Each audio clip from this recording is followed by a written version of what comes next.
finally live again. What's going on, Blue Noses? We've got loads to talk about tonight, loads of debates.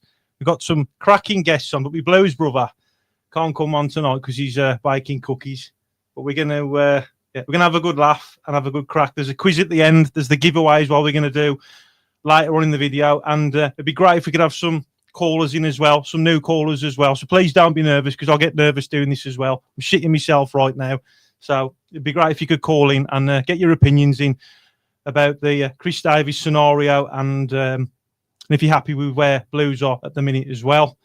So it'd be great if you could do that. And then let's get our guests on. So our first guest is Josh from the 𝒃𝒍𝒖𝒆 podcast. How you doing, son? Not too bad, mate. Yourself? Yeah, it's good to get you on, mate. It's happy to be on at any time for you, bud. Superb, mate. Superb. How are you though? You all good and everything all right? Family all right? Yeah, man. All good. Just chilling and getting by. Trying not to catch this flu that you had. I've seen a few people that I've noticed recently that's had it. Oh, right. So trying to keep away from it. But yeah, all good. How are you? I'm better now, mate. Yeah, I had a week off in bed.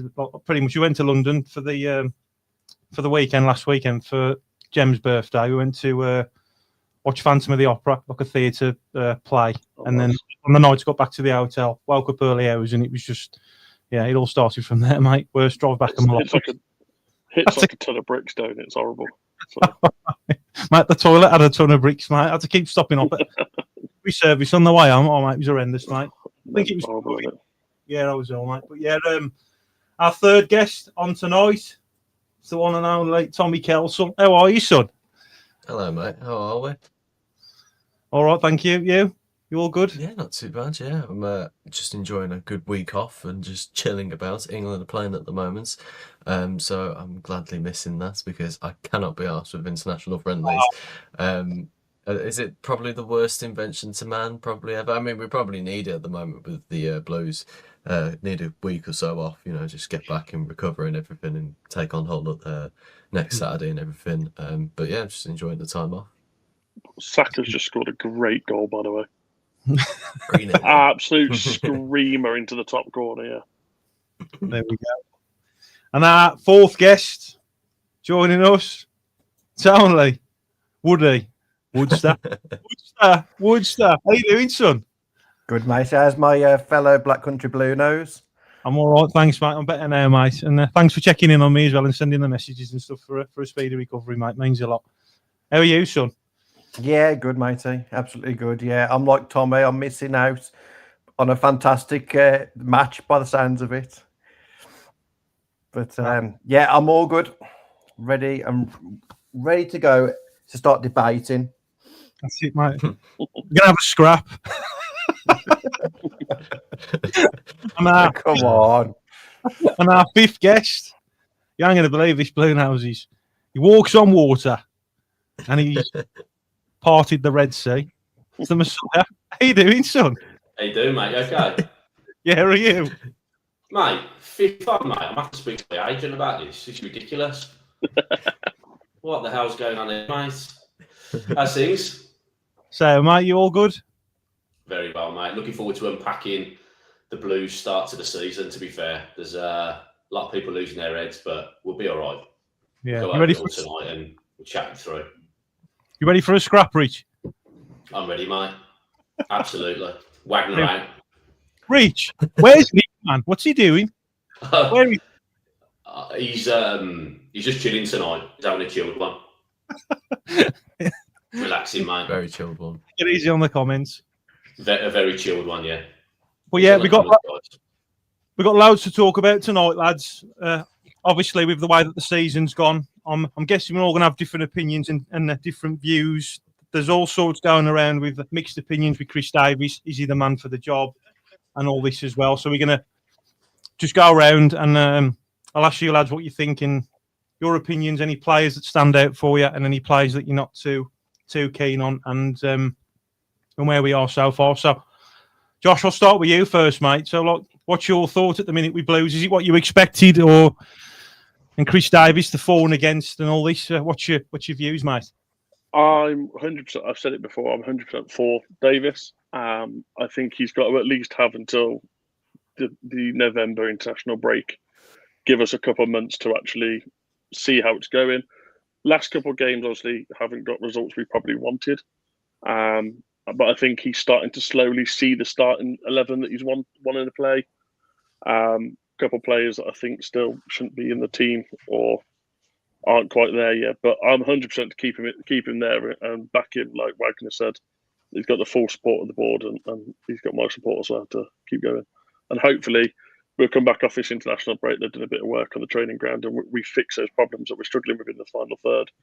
And for the love of God, please work on set pieces in this international break so we can fix them when we come back. We're not conceding so many goals from them. Yeah, definitely, mate. I agree with the final third. I mean, we've all said this. Anybody without football knowledge knows, that like, you need to score a goal in football, and we have been lacking it in that final third. Like, we can all agree on that one, surely. And the people watching as well. Rich, what's your thoughts on it, mate? I echo what Josh is saying, to be honest with you. I think any talk of Davies going or getting sacked is an absolute disgrace. Definitely, that'll just be the worst thing ever. You don't just start again after, 9 games? We've got loads of injuries. We've got loads of new players coming in. We've been let down by a few individual errors. Cash in for one example. Obviously, 3 goals in 2 games. You can understand there's going to be mistakes, but they're just basics. They're basic mistakes that are happening. And I just don't think they've got to the level yet. I really don't. Kyogo's been brought in to score goals. I do think that will come as long as we start adapting to his game. And I just think, like, for me, it's just trial and error for the first 15 games. Just try and get the team right, get some players back. We've had some horrendous injuries. I know that's football and people get injuries, but we haven't half been hit hard with injuries. I mean, Owata was playing right back, wasn't he, in the last game? Although I thought he did really well at right back, and I thought he dealt with their winger superbly. That's not his natural position. I think like for a lot of the League One players we had, I thought would step up and do really, really well in this division. Haven't really done that so far. That said, only 9 games. Like Owata and Paik, I thought would be our standout performers, and they've been below par for me. Yeah, Mm.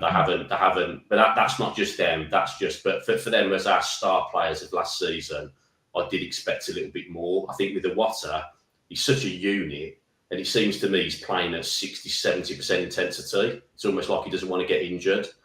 Now, I know we had 3 games in a week, so maybe obviously you have to manage the legs and whatnot. But I want to see him biting into challenges. I want to see the intensity, because the intensity has gone, bar the second half of the Wrexham game, where Chris Davies clearly gave him a rocket at the arse, which was absolutely deserved. I think for me, and we'll talk about this a bit more later on, I'm really getting sick of people saying, possession doesn't win you games. Well, clearly it does, because we've got 111 points in League One. Yes, it's League One, but we've just got to start playing how we were playing last season with better players, which we've got. So it's almost like we don't just lock down tools and say, let's start humping it forward again and doing what we're doing before, because that didn't work for the last 10 years, did it? So obviously we didn't know what we were about. It was awful football, relegation, scraps, and whatever else. Possession-based football, yes, might not score your goals, but it certainly reduces your percentage of conceding a goal. So if you've got 70% possession, there's only 30% of the chance of you conceding a goal. And if we took our chances in some of these games, we would have been in a different position. And I think looking at the league table so early doesn't do anyone any favours. People saying I was 16th, and 16th, it's irrelevant. You shouldn't be looking at the league table till Boxing Day, as far as I'm concerned. Yeah. I was going to say, mate. But it's true. It's true. It's like, you don't look at it and go, oh, God, we're top. And that's the media, Sky Sports, Talk Sports, saying, Blues are struggling. Yeah, because it suits their narrative at that time. But that's what they wanted for us last season. All the money spent, all the turnover, all the hype. They wanted us to fail. So at the end of the day, we had a bit of an inconsistent start. It's not been a horrendous start by any means.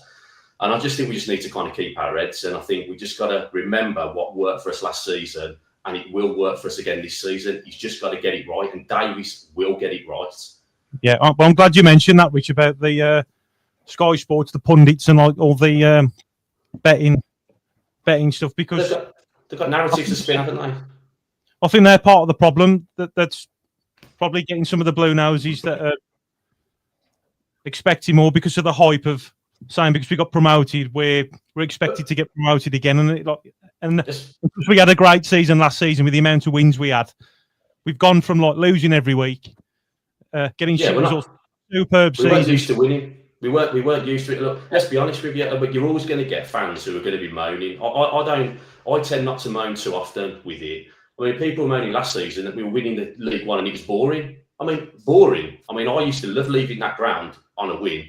So I know we're used to winning now, but it certainly wasn't boring. And you hear about Davies boring football. I just think it's really disrespectful. And I think, like, soon as he turns it around, which he will, I think people are going to, they're going to look at it and go, come on, we panicked here for no reason. We've lost 3 games. Coventry away, 42nd minute sending off. Stoke away, we lost. Fair enough, we lost that game. Like Ipswich, we played. Leicester away, we played. Our fixtures have been bloody hard fixtures. They really have. Now, the next tranche of games, I'm expecting a higher points return. And if it's not there, then yes, you might be able to start questioning slightly, but certainly not for the games that we've had so far. I just think it's absolutely outrageous for me that people are even mentioning Davies getting sacked. Honestly, I think one of the problems we've also got is everyone keeps comparing us to Ipswich when they did the back-to-back, and everyone's now expecting that the winners of League One are just going to walk the Championship and be in the Premier League. And don't get me wrong, there's a gap between League One and the Championship that's a bit tougher. But I think we've brought in the players now. We're looking for a mid-Prem squad that we'll have for next season. But people are expecting that whole idea of, oh, well, you've spent this much money, you'll walk this league. And it's not that easy. Some games we have been humbled this season. And I think some of our fan bases are now going to start seeing, okay, we're not just going to go and win every game, and we're only going to lose the 3 of the season, and we're going to win everything. And I think fans are starting to get the realization. And there's some fans that are clued up and they're like, okay, we expect this to happen. There's going to be a run. There's a lot of the newer fans that are coming in just because we've got new owners and we've got money and we're all this, of the following the money kind of fans that are like, oh no, we should be winning every game. And as soon as we don't win, it's like, right, do what everyone else does. Let's sack the manager, get rid of everyone out, and give it by Christmas. If we're still in like not a struggling position, but still getting the results we are, people start calling for Tom Wagner to go because there's fan bases everywhere and it's ridiculous. I mean, I heard that and that's ridiculous, mate. I mean, what he's done, mate, you fucking hell, mate. It's the best thing I've seen in my entire lifetime. And my dad, like Tommy's dad, been everywhere with Blues over the years. You know, the old boys that have been there, the older generation. You know, all the joys and sorrows I've had over the years. The owners, the fucking crooked owners and false promises and all this. And now, me mate, he's transparent as well. And like at the open house, I mean, what kind of owner basically says you can ask me any fucking question you want? Yeah, I agree. Just to finish off my thing, what I'm saying, but I think like football is a pantomime anyway, isn't it? Do you know what I mean? So like you're always going to get it. Like Liverpool fans and all like the media's having to go at Liverpool for losing a few games. I mean, Frank Lampard, apparently he's going to be the next England manager because he's won 6 games in the Championship. I mean, that's ridiculous. I mean, this is the thing. This is the narrative that they spin, and then you think, oh, we're doing really badly. We're not. And we're in October. Like, I'd understand it if we were in April. We'd had our Easter eggs and we were like 16th. We're not. We've not even had Halloween yet. So Tommy, that's it really for me. What's your thoughts, Tommy? I completely agree with you, to be honest, Rich. I think you're right. You know, there's way too much panic at the moment, considering we've only played 9 games. I do think, however, though, that there is a lot of improvement needed on the players, like you were mentioning, Ppake and 𝒂𝒂𝒏. They've not been at their best, and I know that they can play better than that as well. You know, they've got far more ability than that, and I think for particularly them two, every time I notice them in the game, it's always when they're putting a sloppy pass in and it's just going adrift and we're losing the momentum then. So I don't know, it's a tricky one to sort of pick out what's going wrong at the moment. I think the real issue is that I think we're just not very assertive at the moment. I feel like we've got an idea of how we'd like to play, and then when we come to try and put it into practice, when we get a bit of argy-bargy back from the other team, our plan sort of falls apart a little bit. You know, we don't seem to be very sure of what we're doing. You know, we're not sure if we should be taking players on, keeping the ball, you know, getting, you know, more players forward or staying behind a little bit more. And, you know, it's a learning curve for a lot of us, you know, because as fans, you know, we've never had this much media attention before. For Chris Davis, you know, he's a young manager. So he's learning about the championship, and for the players as well. I mean, like, how many of them have actually played championship football before? Only a few, to be fair. But we do have good quality players. You know, Patrick Roberts played well against Wrexham on Friday night. So did Demarai Gray. I was very praiseful of him, actually. He took on a lot of players, got shots off. I just think we need to do more of that. And I think you're right, actually. We've had a real tough run of games, you know, with Leicester and Stoke and Coventry. I don't know what the hell happened there against Coventry and everything, but we've got some more easy games, shall we say. I don't think they're going to be like walk in the parks, but they're going to be like they're not going to be as tough as Coventry, let's put it that way. You know, Hull haven't had the best starts of the season. I think we play Portsmouth after that, or somebody, I can't quite remember now.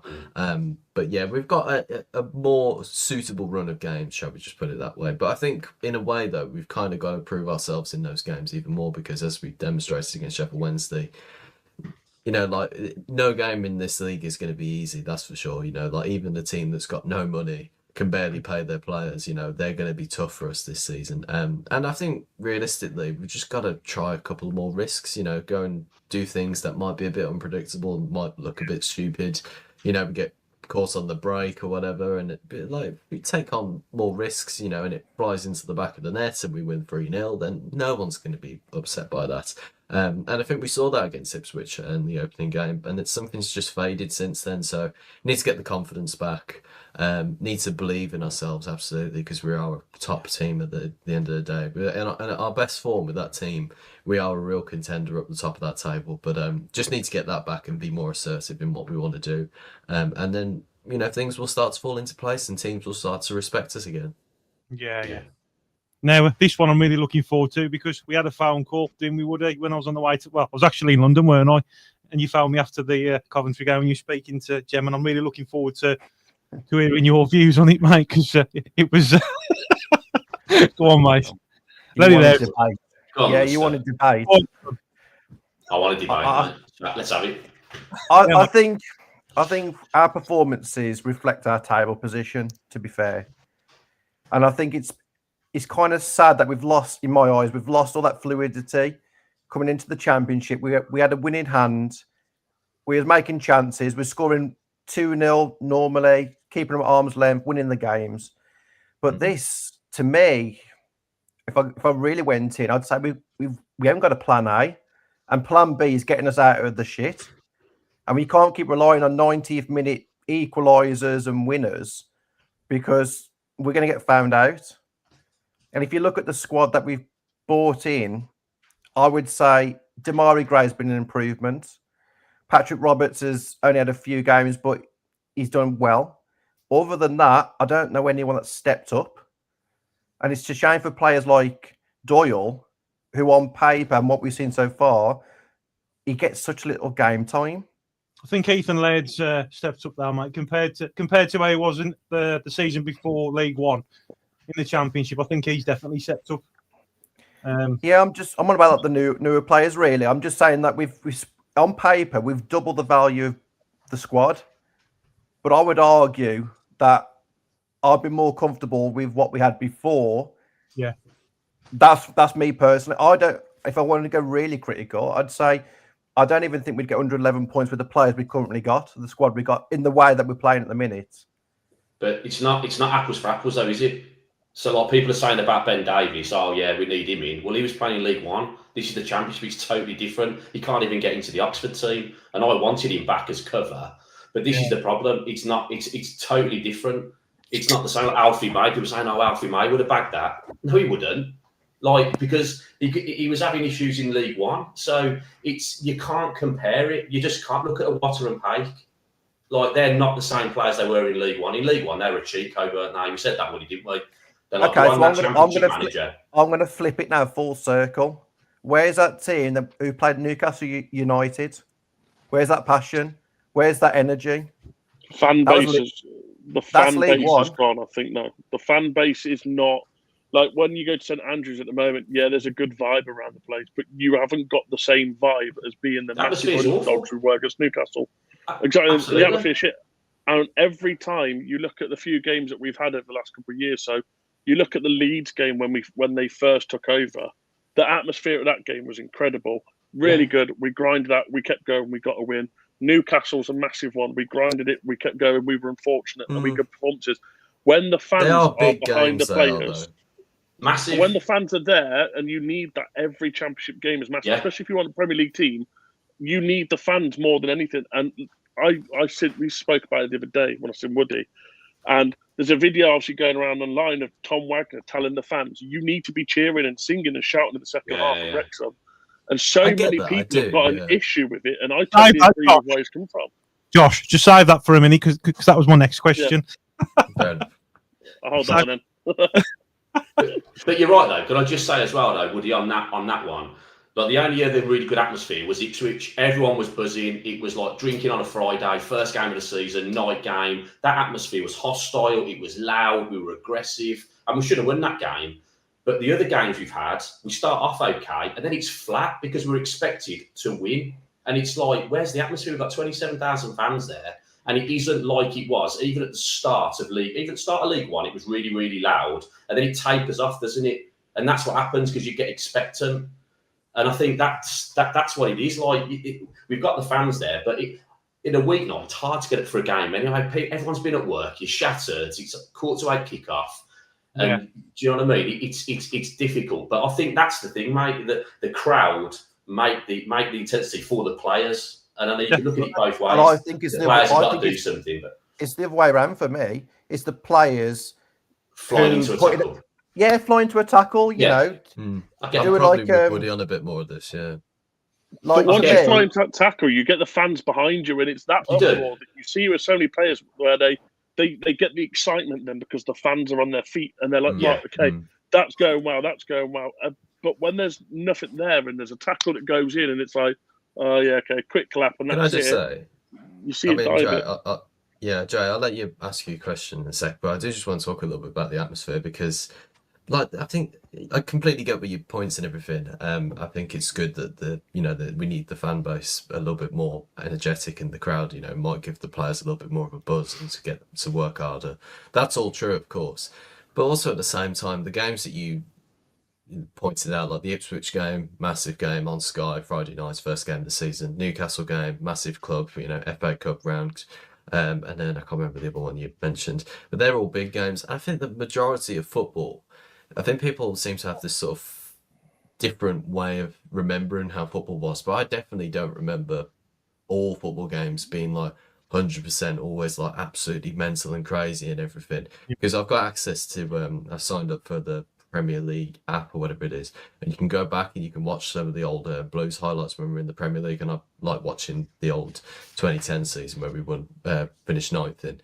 And the atmosphere is pretty similar, really. So I think people have got this sort of idea that football grounds and crowds are always really massive and intense and everything. And I think the reason is because we're a club that's got quite a big, like we got the Zulus and we got a big away attendance and everything. So when we go away to like Millwall or Preston and everything, the atmosphere is always really good there because they're turning up to come and beat us. That's the thing. And people are like, oh yeah, let's go and beat the Blues today. Like, we really want that. So when we play teams like Oxford or Swansea or whoever it is, the atmosphere is a little bit flat.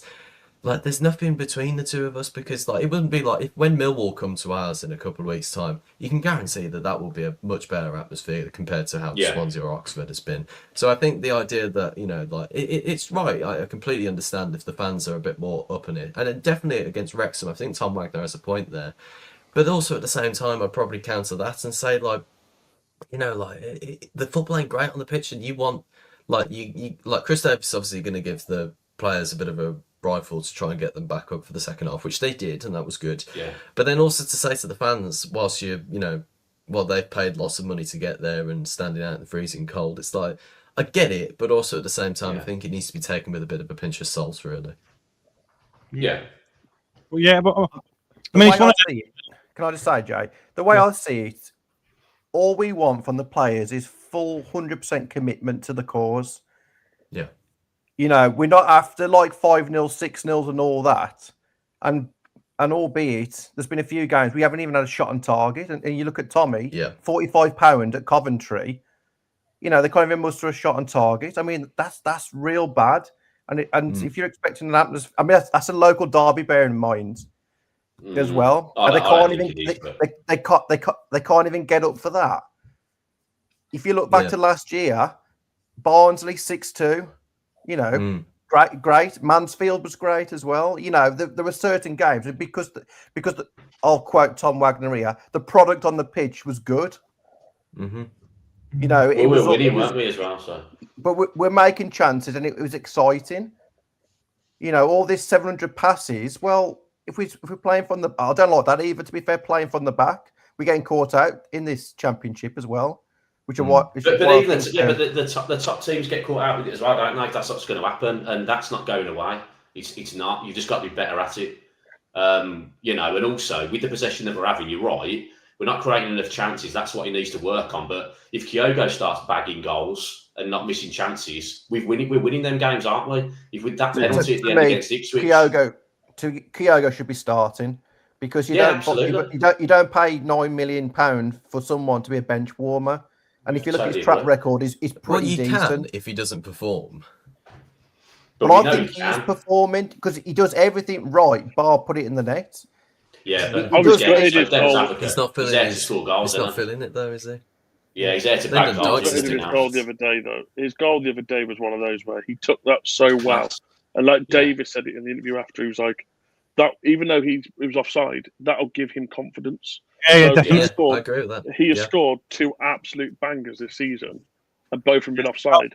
Yeah, definitely. One of those is going to go in, and it's going to go right for him. But going off the crowd situation, I think the problem with football nowadays as well is you see the PSG ultras, you see what Germany's like with their fans, and you see what America's like with their fans.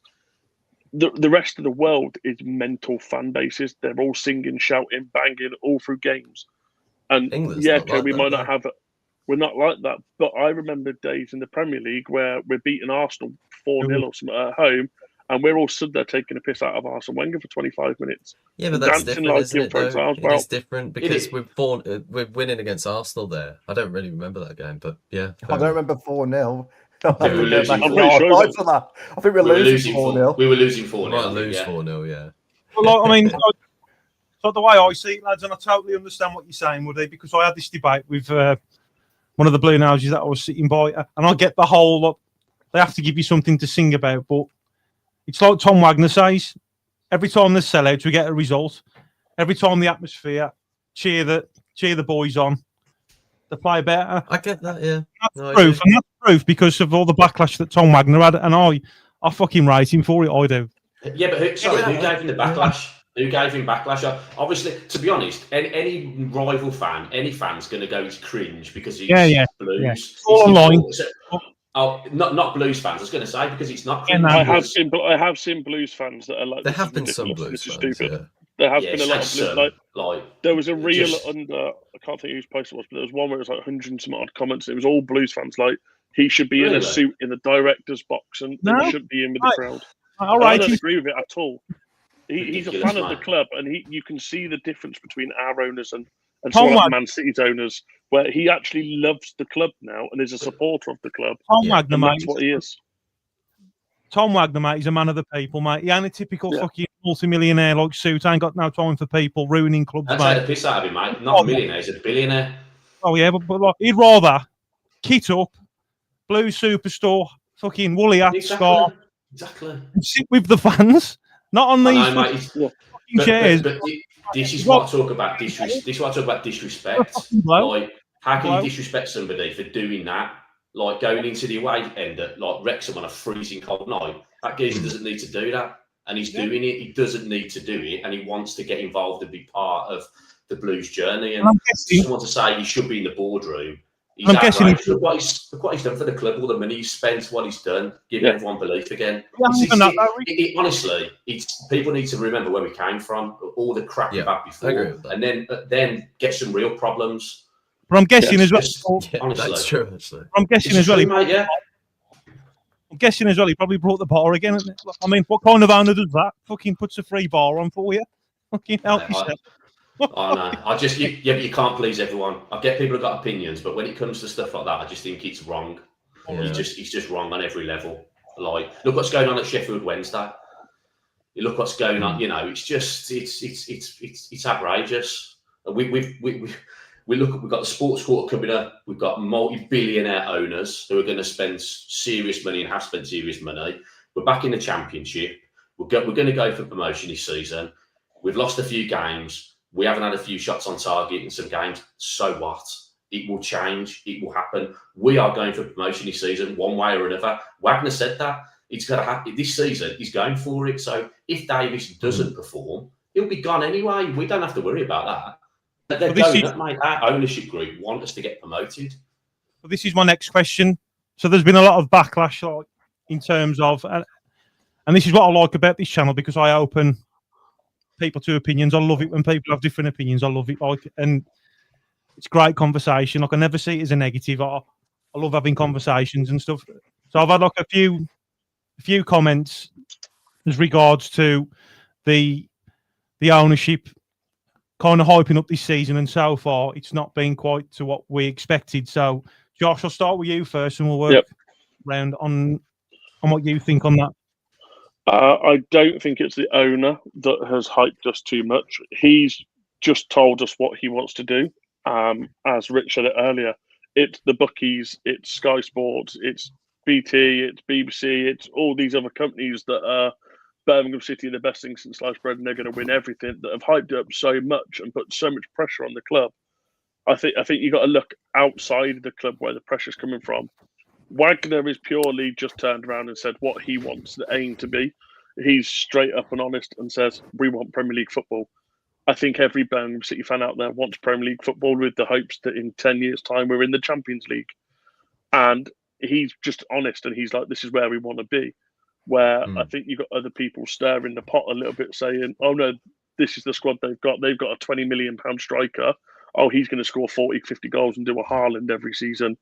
And I think that's where the problem is, not our owners or anything like that. I think because they're setting us up to fail. That's what they want. The media are setting us up to fail. That's what they want. They didn't get it last season, so they want it this season. Yeah. That's the narrative. That's the agenda. That's just media. That's just how it is. Look at how much attention the media put on us losing to Peterborough in the final, because there was nothing about us being promoted and winning the league in the space of the couple of days that we did. Everything on that weekend immediately lost, and it was all Blues lost to Peterborough in the final. Birmingham lose to Peterborough. Peterborough do this, and that's all it was. And that's where the media comes in. Of you're not going to support Blues and back us. You just want to knock us down every peg that they can. I think that's the problem. Interesting, yeah. I'm making excuses, Rich. Fucking hell, mate. I was going to say, Trevor, I ain't making any excuses. You wind anything back here that I've said we're not getting promoted this season. We're still going for autos, and we'll be in the top 6, mate. So I've not changed one little bit. If anything, I've been reiterating tonight why we're going to be in the top 6, and people not to panic that we're getting relegated or we're going to be fighting relegation. So this question, we're already halfway through, because Josh has already answered a bit of it anyway. So does the panel think the reason Blues fans are a little bit miffed is because Tom Wagner's blew smoke up our arses? So this is what we're kind of talking about now. So Rich, we'll start with you now after Josh has got his opinion. I'm making excuses. Making excuses, yeah. That's one thing I definitely don't do. I think I agree to a certain point, but let's be honest, that's Wagner's job. Wagner's job is to sell the Blues, is to sell to the sponsors who are paying millions and millions of pounds every year that we're going to get promoted, we're going to be doing that, we're going to be doing X, Y, and Z. So that's just what his mantra's been since the start. We want to go for promotion. So you can take that how you want to take it. I think in-house, they've probably had a conversation to say, we are going to go for promotion this season. If we don't get it this season, it's not the end of the world, because it isn't, because of the money that we now make. But we've got to get to the Premier League in 2 years. Now, I personally think this season we'll have a bloody good go at it. And I still think we'll make the playoffs absolute minimum.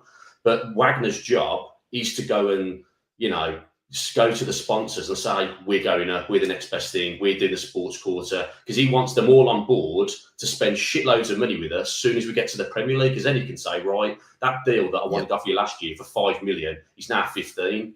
So Precisely, it's yeah. all he's a showman. He does it very, very well. He goes to the away end. Yes, he does that because he wants to get involved in the Blues, but also he's an owner of the club, and he's doing it very well. He's a marketing genius, that guy. And when he speaks, you listen. He's very clever, and we're so lucky to have him at the club. He's a breath of fresh air. When I saw him doing that speech at half time, I thought it was brilliant. Yeah, because he doesn't need to do that. He's opened himself up for abuse, isn't he? But like you said, if people abuse him on comments, he don't care because we get paid for every comment anyway, don't we? What the people don't realise is though with Tom Wagner, though, mate, he thrives off negativity. He said that in the documentary as well, mate. Like he loves the negative side of things because he loves proving people wrong. Yeah, but again, negativity on certain people's comments who are irrelevant. It doesn't matter to him, does it? He's not going to stop what he's doing because of some geezer in Spain has put a note in there saying Blues are crap and we're having another shot on goal. He don't care, does he? He just sees it as money. Yeah, he sees it as money, absolutely. But yeah, that's that basically. I just think like he's a marketing genius, mate, and he's got to be making all the money on the commercial deals he's done. So whatever he's doing, keep doing it. And he's got every single fan base in English football on puppet strings. With every time Blues post, other fans are in the comments. I go on, like, Blues will put a post up, and the first 15 comments are Villa fans, Baggy fans, Wolves fans, whatever. He's got them all on shoestrings because he's sat there going, come on, you're paying for Jay Stansfield's wages. You're paying for Damari Gray, and you're paying for this, and carry on. And he does not give a crap. Like he says, fuck them all. He does not give a shit at all. His job. He said it on he said it on the documentary, didn't he? I think there was after a game when we won. I think we were playing Wrexham, and he went into the dressing room, congratulated all the players, and he goes, "Right, I've got to go. Just got to go and earn some more money for next season." That's his and Brady's job to create revenue for the club, and that's exactly what they've done. It's brilliant. Yeah, it's fantastic. Well, I'll echo a lot of what you guys have been saying. Yeah, definitely the owners have a reasonable ambition to get us promoted this season because we probably can still, like this. The Championship's like a weird league, and I always use this painful reference, but when Villa got promoted in 2019, they were like 12th before they went on like an unbelievable streak and won like 12 games in a row or something ridiculous like that. Finished in the playoffs, beat West Brom and then beat Derby to get promoted, and they haven't looked back since. They survived and now they're going and pushing on in Europe. And things like that can happen, like, and with Blues, like we are a big envy for a lot of clubs at the moment, because there's a lot of teams who have been in similar situations before we had this and are looking on with us with envy at the moment. And 100% the media are looking for a story in us, whether it's good, whether it's negative. They don't care. They're not in it for Blues. And this is the frustrating thing when you do talk to some Blues fans and they're seeing it as like, oh, like they're just winding us up to get like a story out of us. Well, of course they are. They're not linked to Blues. They work for Sky, they work for TalkSport, the BBC, whoever. They're there to get your attention as well, so that's the whole reason behind the media story. So I don't pay attention to the media at all in the football regards, because like they'll say whatever they want to get a story. If we lose to Peterborough in the final, they'll go on and talk about that, because that's going to get them more interest and more clicks, And then in terms of like Wagner's position, and I take a little bit of issue to some of the things that he did say at the Wrexham game, but I don't have that much of a gripe with it because it wasn't done in bad intent. Do you know what I mean? It wasn't like he was saying it as like a bit of a fuck you to the fans almost. It was like, it was meant to be a bit of a rallying cry, like trying to get people on side, and it probably did. People are too easily offended these days. People are too easily offended. Yeah. Just get on with it, like grow up with it. Just get on with it. But like in terms of Wagner, like it is his job to get sponsors and attention for the Blues and everything. The only thing that I would maybe say, and I'm trying to think about how to word this properly, but maybe in terms of like Wagner's position as a Blues, well, owning the Blues, maybe you might want to have a look into more of the recent history of Blues, because I think he came in with his mindset of like this fantastic American mindset, which I'm really I love the idea of big ambitions, go and get the best, do the best that you can do and everything. But I think he probably could do with a little bit of looking into Blues in more recent history. It's no point going back to the 70s and looking back in that stuff.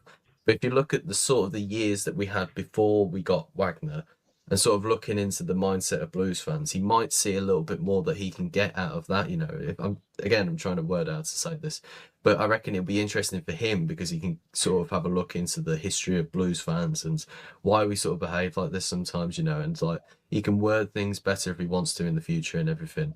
But aside from that, I don't take any problem with what Tom Wagner said. I can't quite remember what the initial question was, Joe, but I'm pretty sure in terms of talking about Tom Wagner, you know, it's like, don't take that much offense to it, really. Like, it was meant to just be a simple thing. Like, come on, we can do better in the second half. Chris Davis is going to get the team out for the second half. Let's push on and let's be, you know, a better outfit in the second half, which we were. And I have had no worries about the next couple of games coming up. I think we'll start to find our feet again. We'll look a good outfit. Be more confident, be more positive, take more risks. There's things I've been saying for years now. This is stuff I've like me shouting "shoot" in the stadium has been like a thing for the last 3 years now. So that's not changing anytime soon. My favourite Put the ball in the back of the net. My favourite exactly. He could have the ball in our own 18-yard box, and they'd still say shoot. I fucking love it. Yeah, they do. Yeah, they scored 2 goals. Just adding to that, Tommy, can I just say just quickly before I forget, with regard to that, you know, the narratives on the media. Did you hear what is it Courtney who said that last season about us spending 20 million and all this, that, and the other? Remember, she said all that, right? Well, a couple of games ago, she was saying how fantastic and how brilliant it was that we spent the money in League One with regards to the relaxed rules for FFP or whatever you want to call it. So again, you know what? it's just it's a narrative spin. She said it on Sky when she was. It was on one of the games where she was, I don't know if she was co-commentating. Was it though? And I was laughing. It was that Courtney who said that, you know, before the season, last Courtney. She had all the videos made about her because she was like, "You're spending 20 million. You've got to go and win it now." You got a target on your back. You got this. But was it the one that you were doing, making the fun out of Jay last season? That's it. But what I'm saying is about spinning narratives. Yeah, with the media spinning narratives. And having their own agenda. Well, hang on a minute. 2 weeks ago or a week ago, she was saying that we were brilliant and we'd like recreated like the wheel because we'd spent the money in League One for the Championship. Well, that's exactly what we were saying and exactly what happened anyway. But now, obviously, a light bulb moment's happened, and she thought that was now a really good idea. I agree. I mean, again, the only thing that I look for on Sky Sports or Talk Sport or whatever. I mean, I get most of my information off Twitter now anyway, to be fair. But like, I'll only look for like simple updates. I don't go to Sky for opinion on Blues. Like, I've got my opinion on Blues. I know fans that have got opinion on Blues. I don't care what you say. Half of them are Villa fans anyway, so I'm not interested in what they fucking say about us. You've got Lee Hendry talking about us. So I could not give a fuck about what Lee Hendry has to say about the Blues. So yeah, in terms of Sky and TalkSport, I'll listen to it for other things. But in terms of the Blues, not interested. You know, I'll find out like if Tom Wagner's investing this amount of money, or if there's something wrong with some of the injuries or something like that. In terms of their opinions, I couldn't care. Like, I'm not interested in their opinion. I'm a Blues fan. I have my opinion on this thing, and you know, I would be quite biased in that way. So I don't care. You know, like I don't really care whoever was talking about that last season. Like, you know, you can talk about whatever, you know. I get why people are interested in, like, listening to, like, TalkSport, because it's entertainment, you know. It's like infotainment, I think the word is, isn't it? You know, you go onto these platforms and you listen to a bit of the news and you get a bit of information, but you got that entertainment with that debate going back and forward and everything. I completely get why people listen to it. It is quite fun. There's, like, TalkSport do 606, which we usually tune into on the way back from games, and that's quite interesting. You get fans that call in and everything. I like listening to Cundy and that, because he's a wind-up, he's brilliant. Exactly, Cundy doing that, but again, do it as a wind-up. It's not anything serious, really. Yeah, but I mean, that's the point. Yeah, I mean, like, last thing. Sorry, Woody. Last thing I'll say is that essentially, you know, like, things are going to be difficult this season, so you know, we just got to rely on what happens on the pitch, because whatever happens against Hull, we'll find out. Woody, wake up. Sorry, we've been talking for a while. Flipping hell. Wake up, Woody. Good stuff. Just take a while to get round to me, don't it? Come on, mate. I was just That's being why fun we've got tonight. five people. I'm getting my airtime, mate. I tell you. Michelle, mate, he's fucking wired. Mate, See, they got me in the comments here saying, in the comments, are you awake, Woody? He's on standby mode. Wake me up before you wake me up before Kyogo. Kyogo. Oh, don't do that, mate. Some people get wound up by that, don't they? They get wound up by jokes. Yeah, So. 10,000 views in a day. Yeah, don't There think you that go, would mate. You're a marketing genius, my friend. class, that was, mate. Go on, Woody. What's your thoughts? Send me Wagner. Can you say something, Woody? Come on. It's your opinion. I think he's got huge aspirations, and we knew that from last season when he gave his rousing speech at the Player Awards, and even at the Wrexham games before the match kicked off, they were saying about what's your aspirations? Is it consolidation? And he's saying, well, the money that we can generate, absolutely not. We should be striving because we can spend the money. We should be going and looking to create that. And I've got no issues him being the crowd. I actually enjoy it. I think it's refreshing that you actually got people who are with like the working class and not in the corporate boxes. Yeah, that's what I said. I think it's a breath of fresh air, and I understand that other fans, rivals, get on their high horse and they think it's embarrassing. But would I rather have that, or would I rather have a stadium that's crumbling? My owner's in jail for money laundering. We can't sign players above £5,000 per week. And we got directors offering people out because he doesn't like what they say on Twitter. Precisely. It makes no sense, really. So The to good me, old Blues history. he's a breath of fresh air. And going back to your question before, I think Chris Davies has earned the right to carry on at the helm. I think he's done a fantastic job last season, 111 points, 72% win percentage. And yes, it hasn't clicked for him, but I'm certainly not in the Davies out camp at all. I think what's great about this season is that reality is no one's really pulling away, which makes it really competitive. And we only got to go on a few wins and we're back in the playoff position. So come January, I reckon we'll strengthen again. I don't see why we won't push on even further. I think a massive thing to realise as well is if you look at when Nottingham Forest went up, I'm pretty sure on Christmas Day they were in the bottom three. Yes, they brought in a new manager. I know that when Steve Cooper took over, they were bottom, but I don't know if they were in the bottom three at Christmas. I think they were a bit further up there. I don't know if it was just before, because he only joined them in the beginning of December. It was only just before Christmas he came in, I'm pretty sure.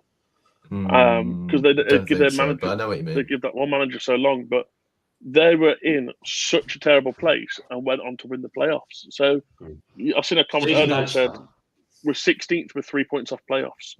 It's like you said earlier, Rich. It's way too early to be looking at the table. Irrelevant. It's irrelevant where we're going to be sitting because, like you've just said as well, Woody, no one's pulling away. It's not like Coventry are 15 points clear of everyone. There's 6 points between first and bottom, or like just outside the playoff relegation zone. It's all to play for. I think you leave it till Christmas, and then you have a look at it then at what the situation is. I think we will click into gear. To be fair. I just don't know. You understand what his starting 11 is. Come on. You're getting the other side now. I'm trying to get a word in edgewise here, mate. You aren't shirts on. Do you want my pillar? That is therapy. Jesus. This is Woody's therapy session, Rich. Yeah. It's so expensive nowadays. You have to go and get them off Joe instead. Yeah, so I agree. Some interesting points made there, Woodstat. So what we're going to do is we're going to turn the phones on Blue Noses. So it'd be great if you could call in. Hopefully we can get some new callers in as well. Please don't be nervous to call in because, like I said, I'll get nervous doing this still. So if I can do it, so can you. Get your opinions in Blue Noses. Doesn't matter what it is. We're open for conversation, and the more varied. We're up for an argument tonight. We want controversy, man. Yeah, we want to fight tonight, man. Someone give us a call that wants Davis out and Wagner gone. Come on. Oh, Jesus. I've not talk 3 weeks. You don't have some cockney sat on the other side just saying like, oh, Man United are doing terrible at the moment. Bring in a Rooney fan. Fucking want some, mate. You want some, do you? Eustace back. Should we get John Eustace back? He's doing well at Derby, you know? All the fans want Eustace. Get Rooney back, mate. He was all right. He was. Yeah, I had to try to defend him, but he was so difficult, mate. Oh God, mate, we missed Ollie Burt, mate. He'd link up, Ollie Burke would buy. He's fucking banging him in there as well, isn't he? Ollie Ollie Burke Burke's scored a hat-trick the other week and Sunjic in the fucking Champions League. German Tell me that's the league, most yeah. Blues league thing ever. Right, He's not turned a corner. How the fuck Easy, is easy. You Sunjic can't in go the back to Champions Ollie League? Burke. He was rubbish for us, honestly. But how think is he could've signed Sunjic in him. the Champions League? Like, that is baffling me. Like, how's he gone from Not like, doing any barely good, getting a game from us? It doesn't matter. He's still in the Champions League, isn't he? He's got a bloody good agent, hasn't he? He must have a bloody good agent to get. Got a to massive get, cock. like- That's what it is. Yeah, yeah. Hello, it's Lee. How you doing, Lee? You all right, son? Lee Burke, yeah, and spoke to you for How you ages. doing, Lee? How you doing, mate? You good? I missed you all, you know. I know, mate. And I you, mate, mate. missed you as well, mate. What's your thoughts, Lee? That's my thoughts. We Blues. I think he needs to calm down about it. Yeah, Because he's a good manager, Chris Davis. He needs to calm down. yeah. Yeah, we do. Rich. And we need to, Birmingham need to start taking their chances. Totally A bit like- agree, mate. Yeah, Take their chances as well. Scoring. totally agree. They do, mate. Right. You guys are doing all right. In West Brom, mate. I know you had a bad result before the break, but you've had a good season so far. We lost to Millwall, didn't we? 3-0. Yeah. I watched that Yeah. game. Yeah, Millwall really like shocked me how good they can score from outside the box. They played really well, didn't they? Millwall are a Last decent couple- championship team. As you Yeah, said, they last need- couple of seasons they've been up there really good, and they've built a good like foundation and squad together. But Yeah. They're Coventry, looking did Coventry sharp. go there and beat them? Coventry went there and smashed them, didn't they? So it just goes to, Coventry are on a crest of a wave, but Millwall are a bloody good side. That'd be a hard game now, will it? Always is against Millwall, isn't it? Always a tough game. What's your thoughts then, Lee? Like with Albion and stuff on that? Like, do you think the Blues and Baggies are going to be up there, mate? Yeah, we'll be up there. We'll be up there, Jay. Yeah, we'll be up there. Yeah, both challenging for the playoffs, you reckon? Yeah, we're playing you next month, the 26th. What Yeah. a International. playoff final that would be. Blues Baggies in the playoff final at Wembley. What's your score prediction, Lee? Hey? What's your score prediction for that game? 2-1 Albion. 2-1 Albion. Not That's 4-1. the first. Oh, no. That's the first time you've gone against Blues. That is, Lee. It's the first No. time. Sad times, mate. Yeah. Fair You can comment. get us some tickets, Lee. We'll go in the Albion end. Yeah. We're gonna meet at the Royal Oak. Royal Oak. Yeah. like I know where that is. It's not, they know the not the Royal Oak. Roost, is Royal it? Oak's brilliant.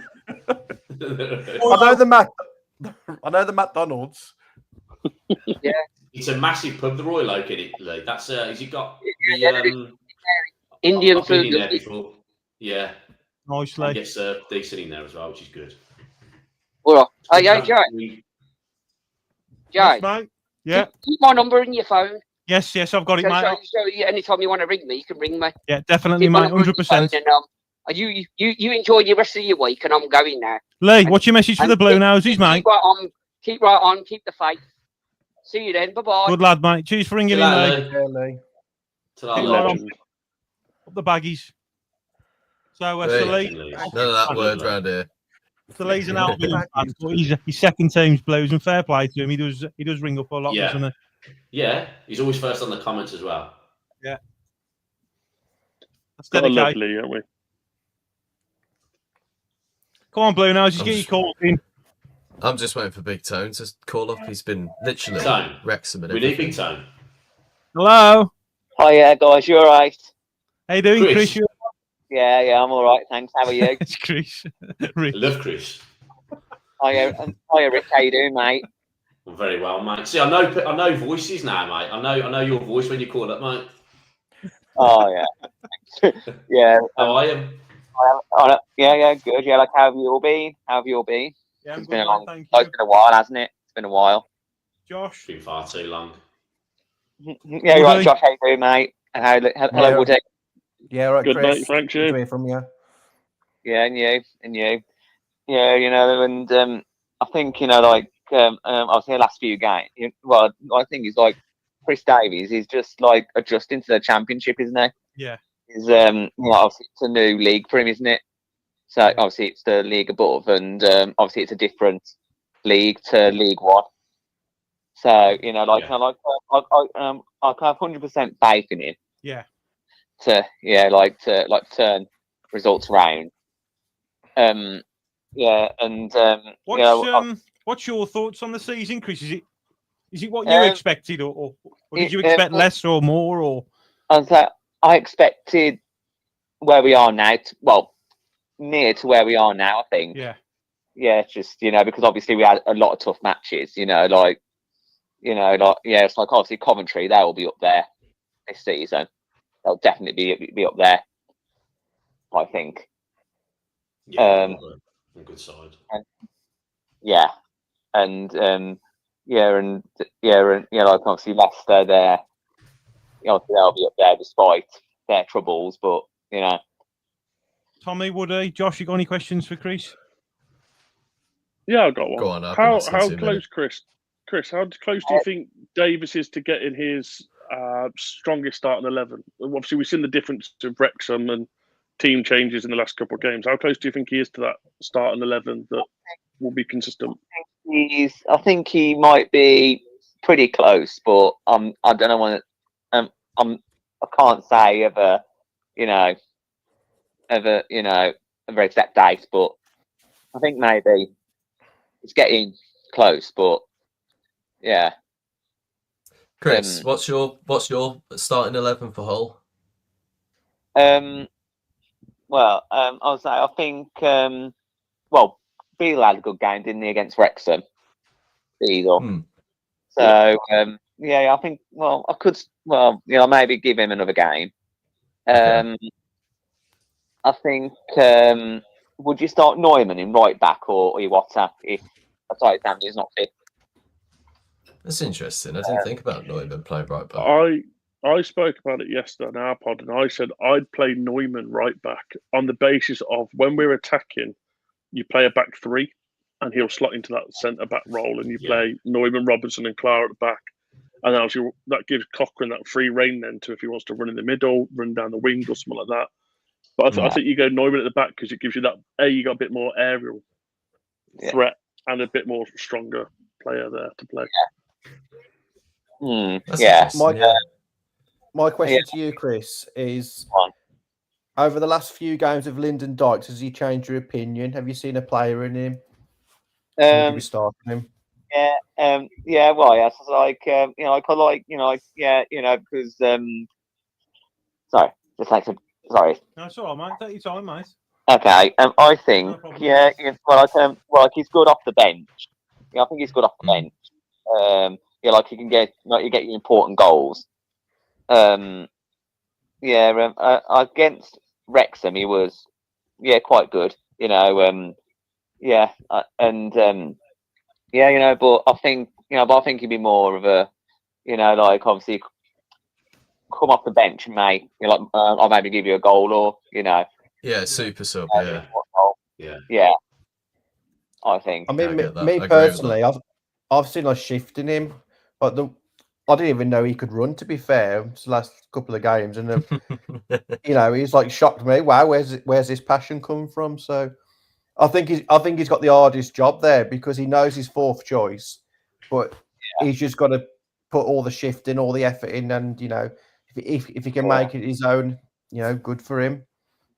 Yeah.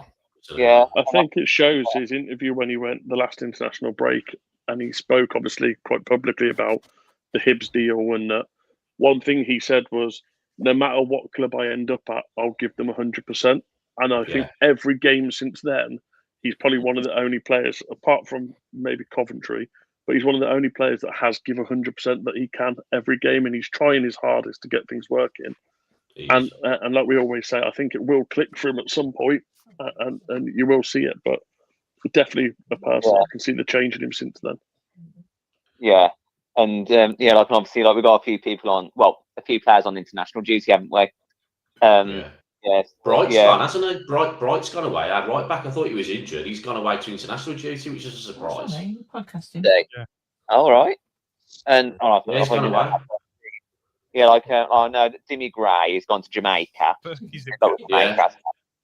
And I thought when I looked at Jamaica's fixtures, they don't obviously their second game they don't play till the Wednesday on our time, 1 a.m. kickoff. And I thought, will he be, because like he won't come back till Friday, maybe. Yeah. To lose.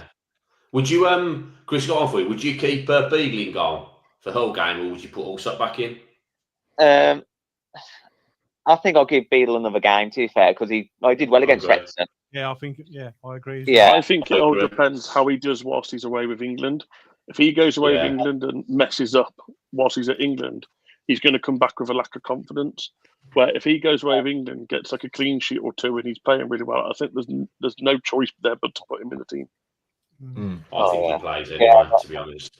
Oh yeah, like I know that Bright's going to be away over Christmas for Nigeria for the African Cup of Nations. The African Cup of Nations. Yeah. Yeah. That's end of the year, isn't it? Yeah, it is. Yeah, just before Christmas. Yeah.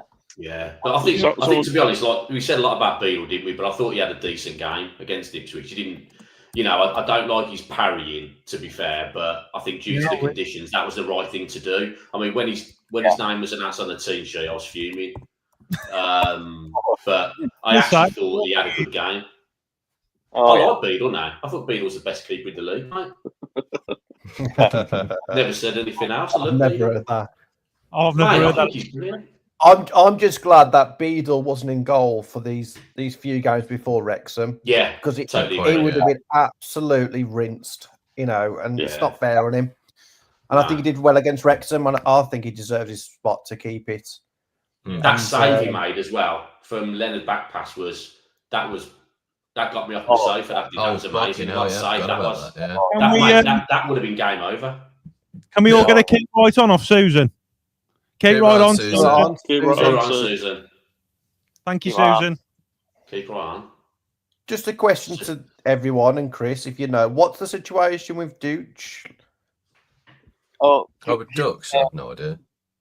Oh yeah, because the thing is, he got injured during the warm-up, didn't he, against Coventry? That's right, but have anyone come out and said about how long his injury or what his injury is? No, I've not seen it. Yeah. I think he'll be all right. I think he'll be back. Yeah, I reckon. Yeah, he's probably. Then again, it depends. If he got injured in the warm up, it's going to be a muscular injury, isn't it? I would have thought. So it depends how long it takes. He recently suffered a calf injury in the warm up before the match on September 27th. Calf injury, a calf swap, couple of weeks, isn't it normally? They reckon he'll be back just after the international break, so he potentially might miss Hull and then be back after that, or maybe on the bench for Hull. Because we've not seen the best out of our new players yet, have we? Dutch. I mean, he came with good pedigree. As soon as they start, playing and getting fit and whatever, that's where the goals will come from. Yeah, because that's playing when they're fit, playing when they're fit, and playing in the right position. Because against Sheffield Wednesday, we put Doyle in that 6 role, and he was the best player on that pitch by a mile. Obviously, he got booed coming off, but I think Doyle needs to be in that 6 role, and maybe for Hull, with Pate going on international duty, I'd drop Pate and I'd put Doyle back in there with Leonard or Iwata, whatever you're going to play it, and I'd let him just have a game. Yeah, and play him in that role because he played really well against Sheffield Wednesday in that position. That's his natural position. He's not a number 10, is he? So when he's a number 6, he's like a star quarterback, isn't he? He needs to start, but I don't know what's going on with that. Davies clearly at the minute don't fancy him for whatever reason. So you have to look at that. Say what's same with Newman. Clearly, there's been an issue there. I don't know what's happened with it, but Newman can't even get in. He can't even. I did read. That's a bit weird, isn't it? I read something with Neumann. Apparently, he was struggling to settle into the UK. So I don't know whether that's something to do with personal situations or whatever it is. That would make sense. That's why. But I did read something that someone put up that he was struggling with life over here and the difference of situations being so far away from family, etc. So I don't know whether it's that's the situation or not. But what's your it's only a couple of hours on the plane. What's your message for the Blue Noses, Chris, that are watching? Keep the faith and keep our job. Chris. Love it, son. Okay, I'll let you off then. Chris, I'll see you soon. Cheers for calling, mate. Good night, Chris. Yeah, guys. Up the Blues. Nice one, Chris. Bye-bye. Bye-bye. See you later, mate. Guys, I'm going to shoot for 10 minutes. I'm going to What? still remain on. What do you mean? But I've been seeing you in your crisps as well. What are you going to I've have got for tea? calories. Mate, this is really unprofessional. Tell me about it. I could be eating some crisps. Yeah, you were. You were eating White crisps. He's worse than Nick.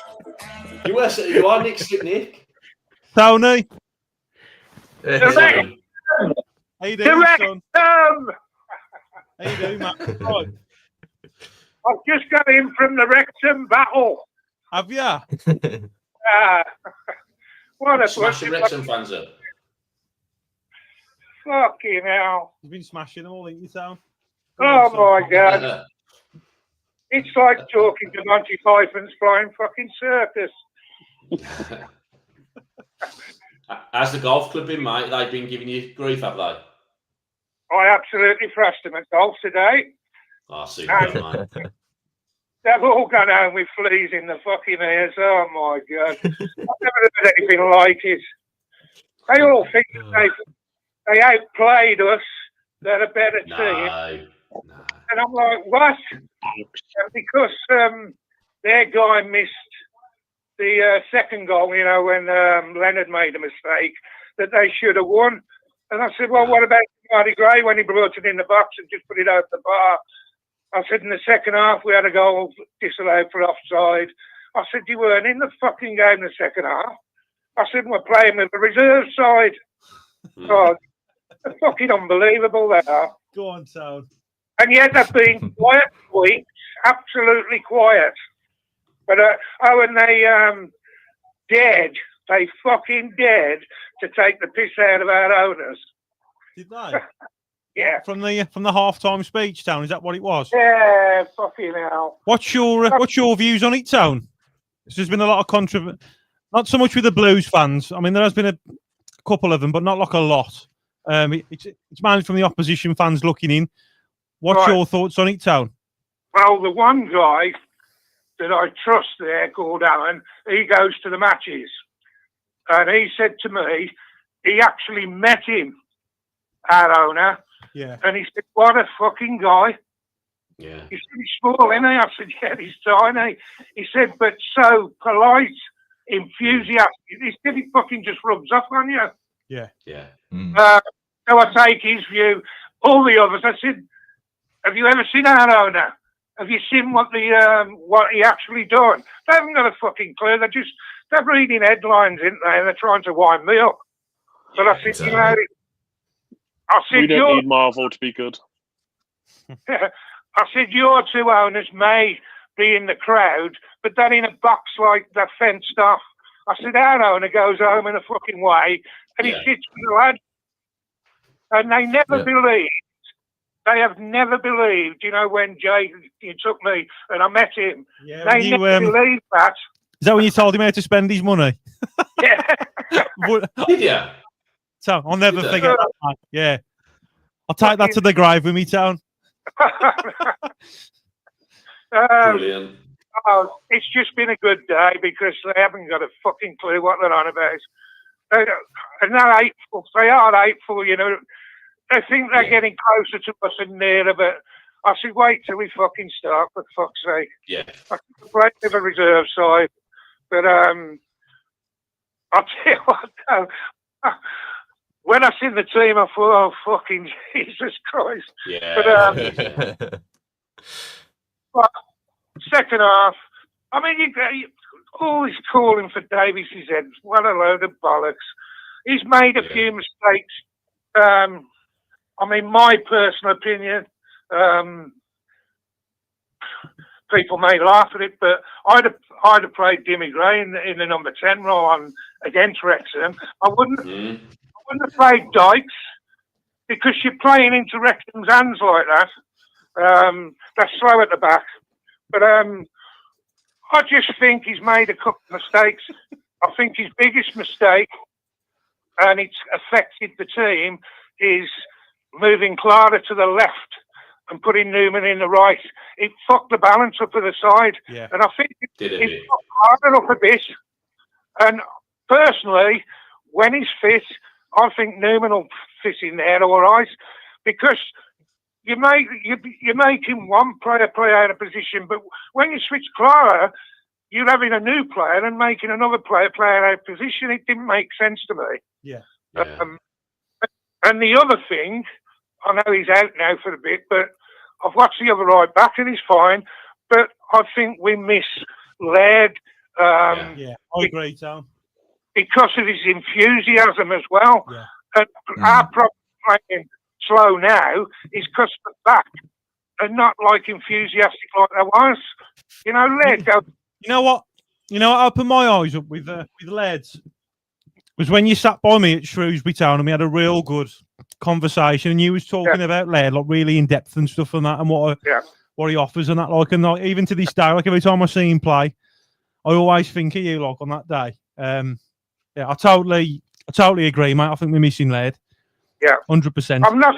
I'm not right running the other kids down, but you know when even Laird runs back to his position, he's laughing his head off.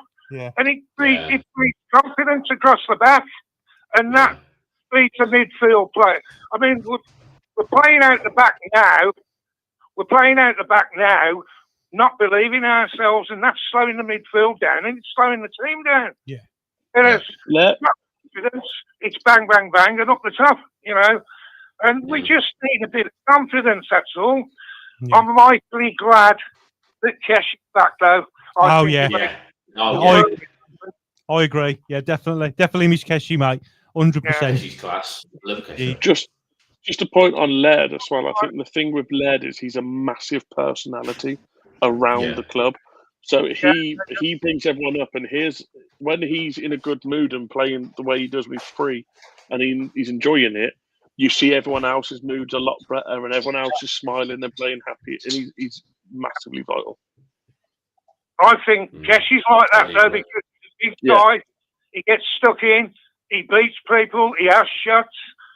He just runs at people, and that's what we need is people that are going to attack. He's the most improved player I think we've had for a long, long time, Keshi. Easily. He really is. We do miss him, don't we, when we don't play? When he doesn't play, I'm happy to see him back. He's aggressive, he's quick, he can score a goal as well, can't he? He's a not really Bernard's good player. son, though, is he? Huh? He's not Bernard's son, though, is he? He's not, no. I know a lot of people don't like him, but Williamson as well. Not for his effort. Williamson's number one fan. Absolutely love the guy, and I think he's great. Yeah. I think Kyogi would have scored a lot of more goals with him in the side, and he's another one. Once he gets confidence up, he'll be flowing. I just wish that goal would have stood, because you could see enthusiasm. He's loving it, isn't he? Yeah. Can we just get a quick shout out, Town, and the lads as well for Graham? He's been a member for 5 months. Keep right on, Graham. Keep right on, Graham. Go on, Graham. Great on, mate. I love that, Keep man. right on, guys.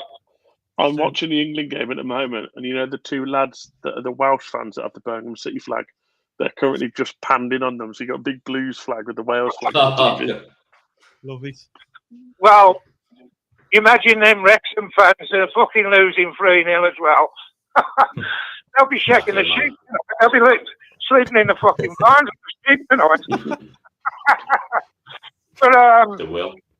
yeah, I think Williamson's massive. That you point on him, Tone, is he might be slow when he's on the ball, but he's so influential when he's on the ball of where he can pass. He's looking 2-3 passes ahead before he's even got the ball, and I think that's again so that we're missing it in that 10 role. Is someone forward thinking rather than getting the ball and then go, well, what can I do with it? Yeah. I mean, people say, well, he can't hit the ball, so fucking what? Who cares? When he creates goals, and you know what? I went through all the data last year. Fuck me doing data. And apart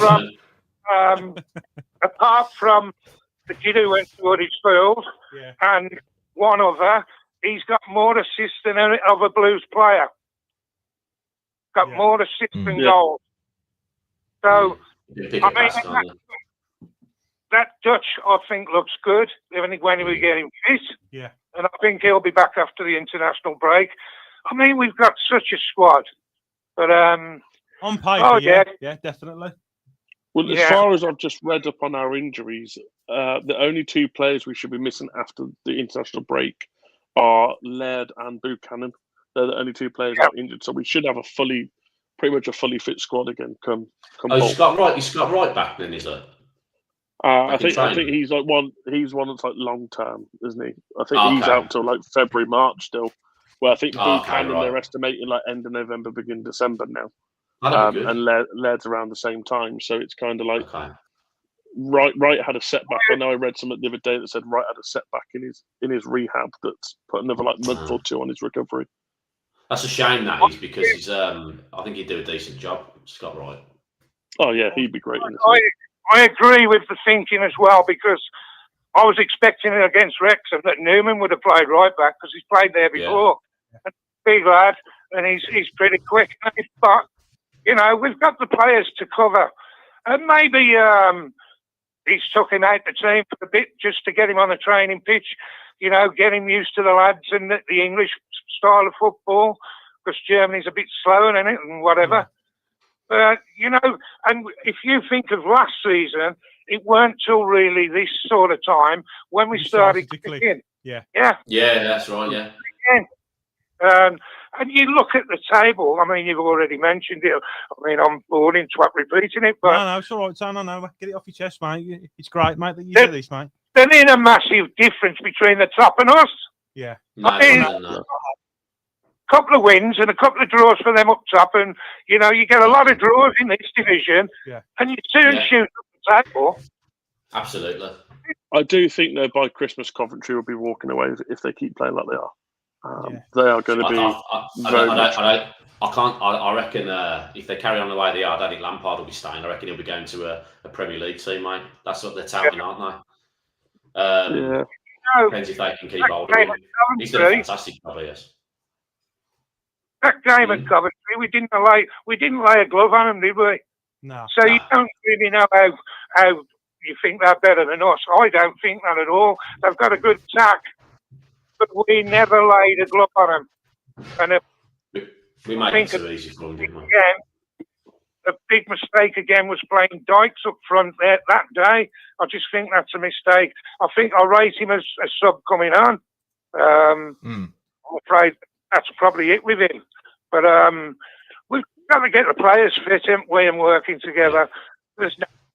Don't panic, Mr. fucking man, in. You could be Welsh. Absolutely. It's true, isn't it, mate? Absolutely. Talking about the Welsh toe, Lewis Kumas has just come on against England. What's your thoughts on his start at Blues so far? He's a young kid, isn't he? He's got flashes of it being really good. He's another one that's just got to work into the team, isn't he? Yeah. And the more players we've got, we cash you back now, they're going to have to work harder, and that's probably going to be a big difference. Yeah. You know? But it's like a healthy competitiveness, isn't it, Tony? It's not like fuck you, I ain't getting picked kind of mentality. Yeah. The way that the teams form now, like they're all like backing each other, supporting each other, even if they don't get picked for the, to start and stuff. That's what I love about it. In terms of Kumas for me, Tone. There's only one that I wouldn't pick, and that's Cashin. I've seen him. I don't rate him, and I know that was my position or centre forward, but he just doesn't look right to me. He's not tall anyway. He's very slow. He's slow thinking. Yeah. If we can send him back bloody January, I would, and get someone else in just for cover. Someone put on Nick's stream, Town, that because it was when we lost, like it was just in the moment, like I was pissed off when we lost. I always, if we lose, it's in the moment, like, and I tend to forget about like as the days go on. But it was really raw still. And someone put on Nick's live stream, like he's reading it out. I was fucking pissing myself laughing.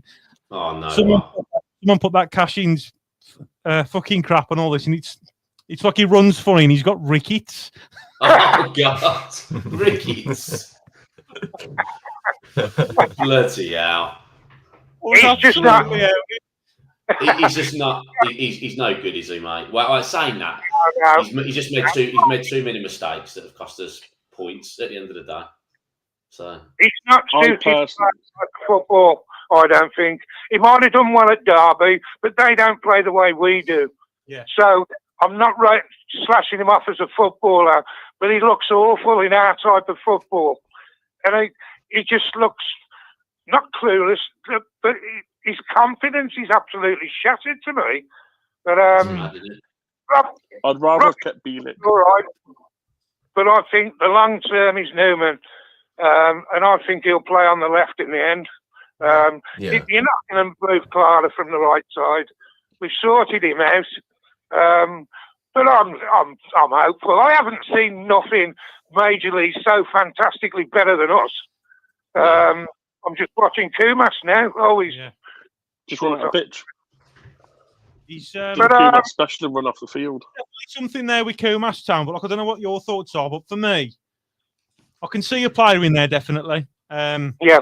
But my only concerns with him is because he hasn't kind of filled out properly yet either. As he said, for me, he's kind of pushed off the ball easy, and I don't think his end product's quite there yet for me. In terms of balls in the box and stuff. He does all his crossing's terrible. The hard stuff, and then he's awful. He just fucked up on the last week. He's probably trying too hard, isn't he? Yeah, I think so as well. I look at things in a different way, being the army. You go down to an army unit, you might have been in the army a couple of years, but you go to another unit, you never see potential until 6 to 8 weeks, till you get to know people, get to know their way of working and what they're doing, and you start feeling comfortable. It's a lot to put a lot of players in. I mean, it was a lot of changes from last season, but slowly they're starting to come together. And if they play like they did in the second half against Wrexham, with all the players fit, I ain't got a problem. I haven't got a problem. It just needs to be a bit faster. I like the fact that when players come on the field, they give Davis a headache, because everyone who comes on as a sub, you see them put all their effort in every time to try and get that start. And they're trying to give Davis that headache of who do I pick. And it's good to see that kind of morale around the club. Yeah. Does he's Hansen, who went to Blackpool. Is he the same position as Kumas? Yeah. To be honest, I'll be straight now. If I could reverse that and have Hansen back, I definitely would. I liked Hansen. I know he had some injuries and whatever, but then again, I suppose he's not really starting much at Blackpool. But he excited me. He gets you off your feet. He was quick-footed. He was one I would have liked to have kept in the squad, because he knows how Davies wants to play. And when he kind of came on, and I don't know, he just seemed to like he got you off your feet, didn't he? That's the only disappointment one for me, seeing him go out the door. But clearly, Davies knows more than we do. And he's deemed him only on loan, though, isn't he? He's only on loan. He won't come back. Yeah, he won't. That's it now. He'll be done, won't he? He won't come. All the loan players who have gone out, they ain't coming back. They're gone, aren't they? Yeah. You know, Peacock Farrell, Blackpool fans are begging us to take him back. I bet they are. Yeah, absolutely. Yeah. But Blackpool put a post up the other day that was like, all 3 goalkeeper kits now on sale, and they were like, can we sell the goalkeeper instead? Yeah. I see how who's impressing me, Jordan James. Because he never had a name in France, didn't he? But fucking hell, he's playing well for Leicester. It's hot and cold, don't it? My best friend's a Leicester fan, and I said to him the other day, I said, Jordan James has changed you a lot since he's come in. He's like, oh, not really done a lot. He's scored a couple of goals and got a couple of assists. So I was like, but that's what you weren't doing beforehand. He's come in and changed you. And they were like, oh, yeah, to be fair, he's a good player. And I was like, yeah, we sold him for what we thought was great at £5 million. And now, is it Rennes that he's at? They want 15 million from him if Leicester go up. Yeah. And it's like they're going, like, he's a good player, and his goal the other day against Swansea was an incredible goal. It's a great finish. I've heard about it. I've not seen it back. I liked his interview after. If you watch it on the ITV highlights, he says, as soon as it left my foot, I was celebrating because I knew it was in. And they panned to show the replay, and as soon as he's kicked it, he's literally run off celebrating. But it's such a great goal, and I was like, just the confidence in him to know that's going in. See you in a bit. And he's off celebrating. He's a good player, but he's a good player, but he was hot and cold, wasn't he, as well? But I suppose he's only a young lad. He's come on this game, though. He's come on about 5-10 minutes ago, and then he's changed Wales. They're more attacking now that he's come on. There you go. Not a player. he's not a player for this blue system, is he? Again, he needs that system, what he's playing in at Leicester. So, players come and go, for fuck's sake. So, Welshmen come and go. Welshmen shag the sheep and go. And they lose at fucking golf as well, the fucking bunch of wankers. Anyway, I'm going to fucking bed with a big smile on my face, just thinking about Down, it's great to hear from you, mate. What's your message for the Blue Noses, mate, that are watching, and the ones in doubt? Don't panic, Mr. Manrin. We're still going up. I'll tell you now, I've still got my bet on 33 to fucking 1. So I'm expecting a lot of money, and if Davies doesn't deliver, he can fuck off. He will deliver, mate, don't worry. See you later. Cheers, lads. Keep right on. Right on, mate. Yeah, mate, ta-da. Has Woody fallen down the toilet? Well, apparently, according to Bcfc Tubbs, Woody's taking a log. Oh, yeah, I saw that. I saw you dying at that, Joe. Oh, no, it weren't Bcfc. Do you feel a bit lighter, Wood? You've just had your dinner, haven't you, mate? You just had your dinner. That's wholly unprofessional, mate. Come on. You could at least eat it on the stream. Oh, you will. What? Steak pies. Yeah. And all them peas dropping off. Yeah, you just get your tangle twisters out as well. Can we go on to the comments that I was just seeing that's coming through, that they're talking about having mascot fights in the middle of the ring? I think that's hilarious. That would be such a good idea. Chooser and Tubbs, I think. Bo Brummie just sparking out the Villa mascot. Yeah. Why isn't that a thing?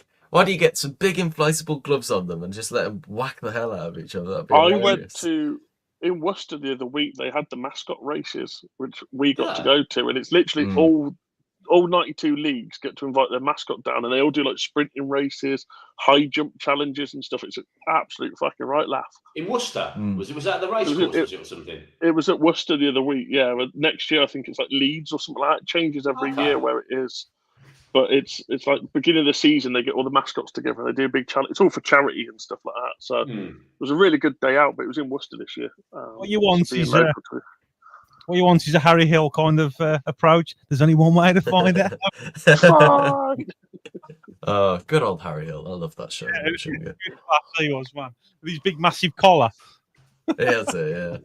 Bring back Harry Hill. That was a fucking brilliant day. I tell you, go watch the Blues on Saturday. Come home with a bit of chippy or whatever it is, and then we'll go and watch Harry Hill. It was a good weekend, that was. None of this nonsense nowadays, so. Come on, Blue Nose. He's 42 watching. Get your calls and get your opinions in. It doesn't matter what it is.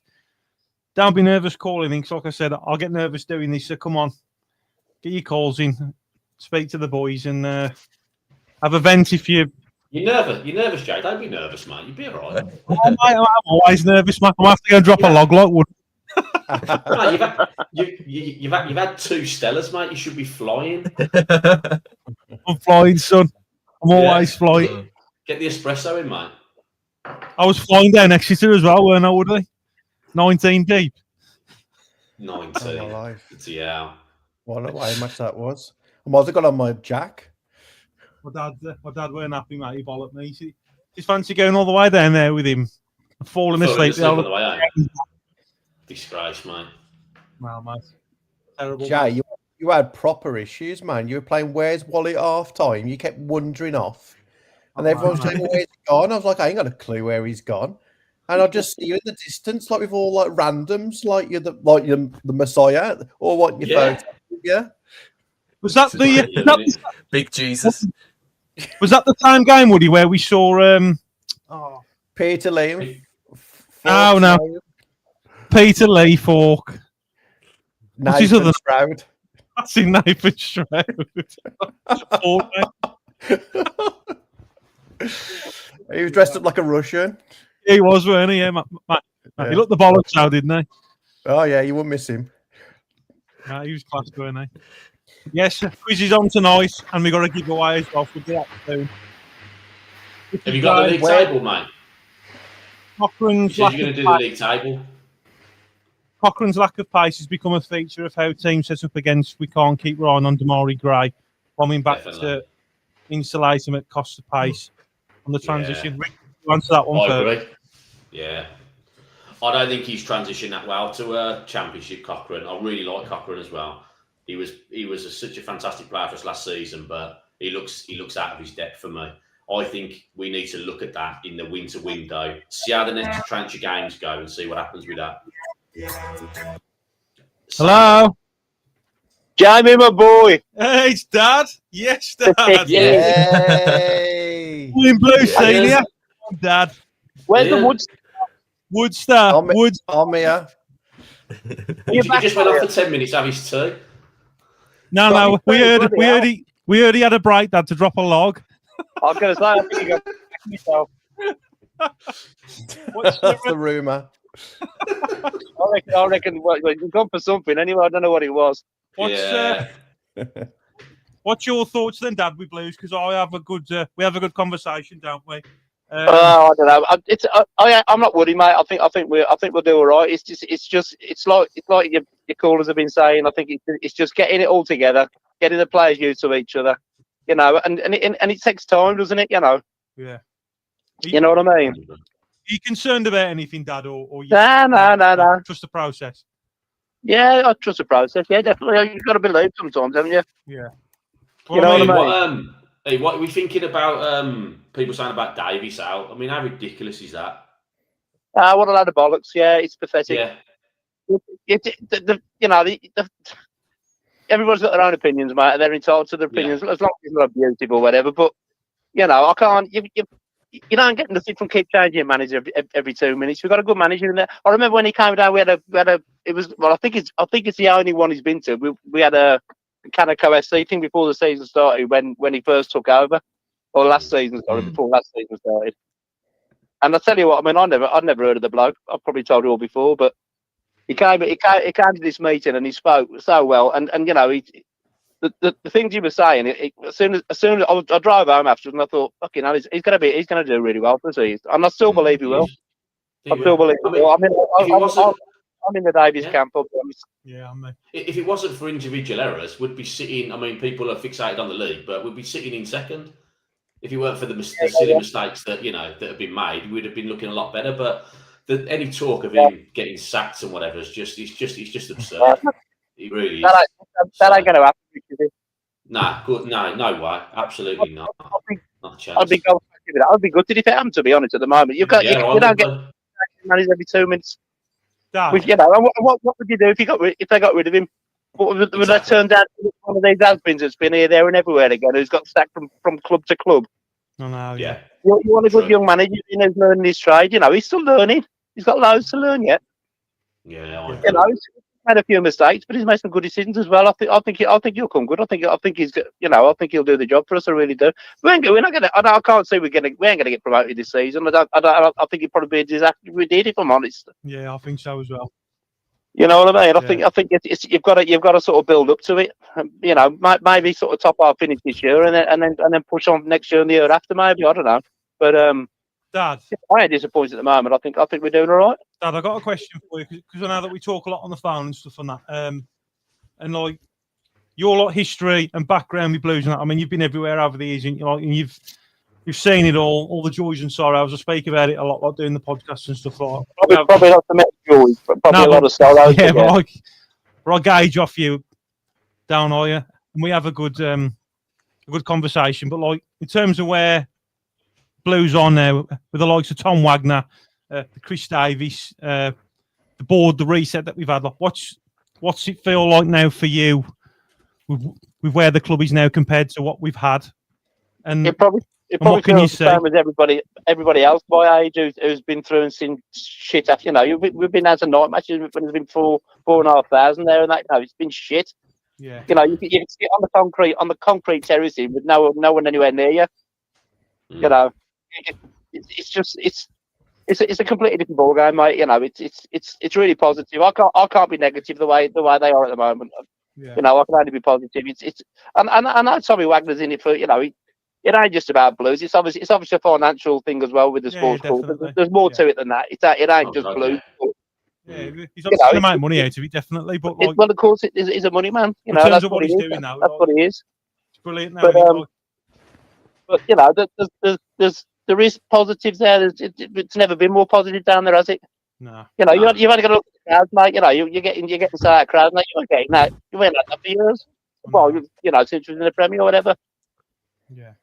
So no, it's all good for me, mate. I think he's going in the right direction without a doubt, and will come good. I have got another question for you, Zarda, before I let some of the other lads ask you some questions. Did you see that video with Tom Wagner giving a speech at half time at Wrexham? Because he had a bit of backlash from opposition fans mainly. But I mean, what's your thoughts on that? Personally, I thought it was brilliant. Like, It's just passion, isn't it? Yeah. You know, what's wrong with getting behind your team? Yeah. I was listening to you earlier, you know, about the atmosphere down Blues, and it is flat. I mean, I'll be honest, we tried to move our season ticket because I've been close to the away fan, you know, it does my head. Yeah. You want to get on the pitch and run at them, you know what I mean? But no, Zulu Warriors. I've got a question for you. I'd rather be, and I've always thought, you know, I've always had season tickets up over in the Tilton or the, as it was, the Cop Corner, you know, coming onto the Cop. They call it the Tilton Corner now, don't they? But it used to be a Cop Corner. We used to have season tickets in there, and you know, there's always a great atmosphere in there. That's where Woodster sits now, Dad. Yeah, I think it does down there. Yeah, Woodster sits on the Cop. The cracks are appearing, mate. The cracks are appearing. A lot of toilet breaks. Yeah. The crack is definitely appearing. I was going to say, it keeps disappearing, but you know, before the 10 minutes before the breakdown. Yeah. Is that why you sit on the very end of the row? Is it, Woody? Just so you can nip off. I'll let you jump up on the railings when we do a 94th minute winner, and I'll start filming all the monkeys. It's like I'm at Dudley Zoo filming everyone. We're on the end of the row, so we can make a quick dash for the toilets as well. So can't argue with that one. So we'll start with the lads, Dad. Josh. Got Josh on from the 𝒃𝒍𝒖𝒆 podcast. Wood and Tommy Kelsall. Rich, have you got any questions for Boy in Blue Senior? I got one thing to say. Lyndon Dykes has just I've got a question. You're right. Has he? Just got a 90th minute third goal for Scotland. So he's keeping the position of only scoring past 90 minutes. There you go, Lyndon mate. Dykes. Starting on Saturday. What's your question, Dad? I've got a question. When are we doing another away game? Because the last one was No, that's my question to you. That's my question. You've jumped in. Tim didn't have that one then. What's your question to me, Woody? Don't get leaving your phone. Yeah, don't leave your phone in the car. Yeah, we have to turn back. Yeah, get rid of that bad habit. When's this next away trip? I don't know, mate. Just whenever we can get tickets off it. Do you reckon we could do Tuesday the 21st, Preston away? Because that's obviously going back up north past your neck of the woods. We should get a decent allocation for Preston as well. Yeah. How many you got? Yeah, that's a night match, though, isn't it? Yeah, it's a night match. Yeah, quarter to 8. It's a shit one. That is. I'm going to be struggling because of work. That's the problem with that. Yeah. I'm just phoning sick, Dad. I can't. I got a new job. Don't want to be getting attacked straight away. Woodster. We'll all do Millwall away anyway. We'll all do Millwall away. Oh, we need to do another one. If I can get to that. I owe you a point, Rich. You owe me a point? I owe you a point. You tried to get me pissed up last time, didn't you? I did. No, you don't owe me a beer, mate. That's on me, mate, honestly. Yeah, all right. All I'm going to say is, Dad, if we go away again, don't get leaving your phone in. And Rich, bring 2 bags so the cans ain't rolling around in the back, mate, because Woody can't deal with it, mate. Woody was going mad, mate. The cracks were beginning to appear. I've got a question for you, Ian, mate. I've got a question for Ian. What has Tommy Dore got to do to get in the side, mate? I don't know. I've got to be honest. I think we're a different side when he's in it. I think out of all the players we've got, he's the one that wants to play the forward ball, doesn't he? He wants the ball as well, doesn't he? He makes stuff happen for me, but clearly there's whether it's a fitness issue or an issue with Davies, I don't know. But he just doesn't seem to fancy him, does he? For whatever reason. I don't know what's going on there. I've got a Wolves mate who when we saw him, and he said straight away, he said he's a great player. He said his only negative comment was he's a bit slow. Yeah, but yeah. You know, in that position, I think you can be slow. You know, do you know what I mean? Yeah. Well, he's like a star quarterback, isn't he? He sprays the passes, he finds it, and exactly. It's about getting the ball, picking the ball up, and laying it off. You know, playing that forward ball or whatever. But I think he's one player who can play it forward. And I mean, that was the one thing with Sheffield Wednesday. I was getting annoyed because it's just too much turning. You know, I suppose it happens. Like, you know, you dimmy and that. You think, go forward, take him on. Yeah. You know what I mean? The only thing is when they go back, though. The only reason they go back is because our forward players aren't moving forward into space. So, like, unfortunately, they have to go back, don't they? It's like, so I'm not being funny. The attackers need to do something and show willing. And that's what Davies was screaming at them, wasn't he? Show for the ball. Because that's the reason they go back, is so they can't go forward, because they're not there. Yeah, I do agree with that. I mean, it's just frustrating, isn't it? I mean, anybody watching can get frustrated with that sort of shit. But it's what. But like you just said about you obviously rate him then, Rich. Is that player that can put the ball through the forward pass? Do you know what I mean? Like I said to you, one of my mates, he works a lot of Wolves and stuff, and he goes away a lot with them. And when we signed him, he said he's a fantastic player. He said if he doesn't start, you must have a hell of a midfield in there. He said because he could definitely be on the bench or play for Wolves. So I just don't understand it. He said it was a very and he is. He said he's like I said about the quarterback thing. He said he's like a quarterback. If you play him in the 6, he's no good as a 10. If you play him as a 6, the balls he plays in his identity. He said he's a really, really good player. So he just needs a few games for me.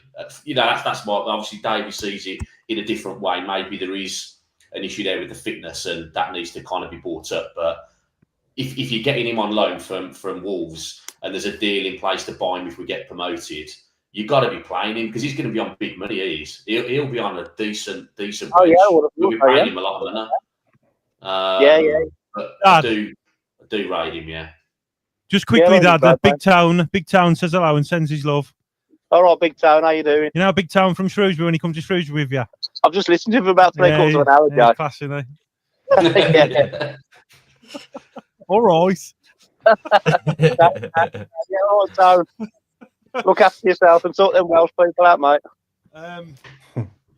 So, like, is there any players that stand out for you, though, Dad? I mean, like you said about Doyle. And I agree with you, like Doyle. Doyle was the one, you know, against Wednesday, without a doubt. I was one of the ones. I wouldn't boo him. Obviously, you know, that's not something I'd do. But I was a bit miffed when they took him off. I've got to be honest, because he was the one. He was the one who looked like unlocking their defence for me. Yeah. You know what I mean? I'll tell you something. I'll tell you, he had a really good game, and I'm really glad with Leonard against Wrexham. I know he had that one bad back pass, but I thought Leonard was really, really good. I think he was second man of the match for me on Friday. I like him. He's a good player. He's another person that doesn't get game time, even though I feel like he should get a lot more game time. Yeah, I agree. He looked good, didn't he, when he came? He looked good when he started. Yeah.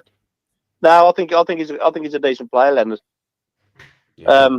We've got a good core of a good side. I mean, you know, you look at the bench, and you know they'll put the team out, and then you look at the bench, and you think, bloody hell, it's a great bench. Yeah, you know what I mean? We have got a real good depth in squad now as well. So I still think it'll come good. I think we'll finish in the top 8 if I'm honest. All I want to know, Dad, whether we'll get in the top 6 is debatable, but Dad, all I want to know is all the years with Blues and where you are now for the Blue Noses in doubt. I ain't worried. Say that again, Jay. You lost me there. You typing? Me? Yeah. No, that ain't me. That's Woodster, that is. He's writing his journal when he went to the toilet a couple of months ago. It's worse than Nick eating crisps. Put it on in. Oh, you This is a professional outfit, this is. Yeah, that's all I want to know. Is like, with all your years with Blues and that, like this season, you ain't worried. No, I ain't worried. No, not at all, man. I love it. No, it's an hard league. I know. It's an hard league. It's not, I mean, I ain't going to hang around now because I'll give somebody else a chance to come on. But you know, I'll just come back to the one thing that I said when you know, when we got promoted, I think it was the day that the fixtures came out, and I looked through the fixtures and I thought, okay, now there ain't no easy fixtures there. You know, you suddenly realise it's a little bit when we got little bit like when we got promoted to the Premier. Yeah. Obviously not on the same scale, but you look through the fixtures and you think, fucking hell, you know, there ain't no easy games in that league, mate. And you look at the results last week. You know, it's completely unpredictable, mate. You just don't know what's going to. You don't know who's going to beat who. Yeah. You know, there's going to be surprises all the way along. You know, and some teams are going to come good before the end of the season. I think we'll be one of them, if I'm honest, but we'll see. Yeah. I think we'll get to the top 8. You know, I'm not saying we're going to get promoted. We messed up. We messed up against Sheffield Wednesday, didn't we, mate? Like if we would have turned that into a win, got a point at Wrexham, everyone would have been happy because we would have been further up that league table. It doesn't make any difference at the moment, and we would have been in a different conversation. We just missed a trick, didn't we, against Sheffield Wednesday? We just didn't put them to bed. We didn't finish it off. Yeah. I think if that would have happened, it would have been. We would have all felt so much better after the Wrexham game. We would have done, and we missed an opportunity there. And then when Coventry smash him 5-0 or something, you just think that's a chance to get our goal difference up as well, and we just didn't do it. But it's football, and it happens. An extra 3 points, you know, at this stage of the season, well, just it can move you up, you know, half the league sort of thing anyway.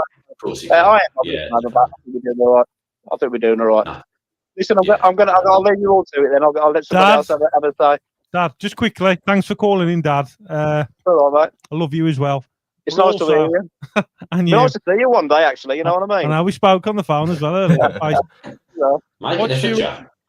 What's your message to the Blue Nosies, Dad? Patience. Believe. Yeah, patience.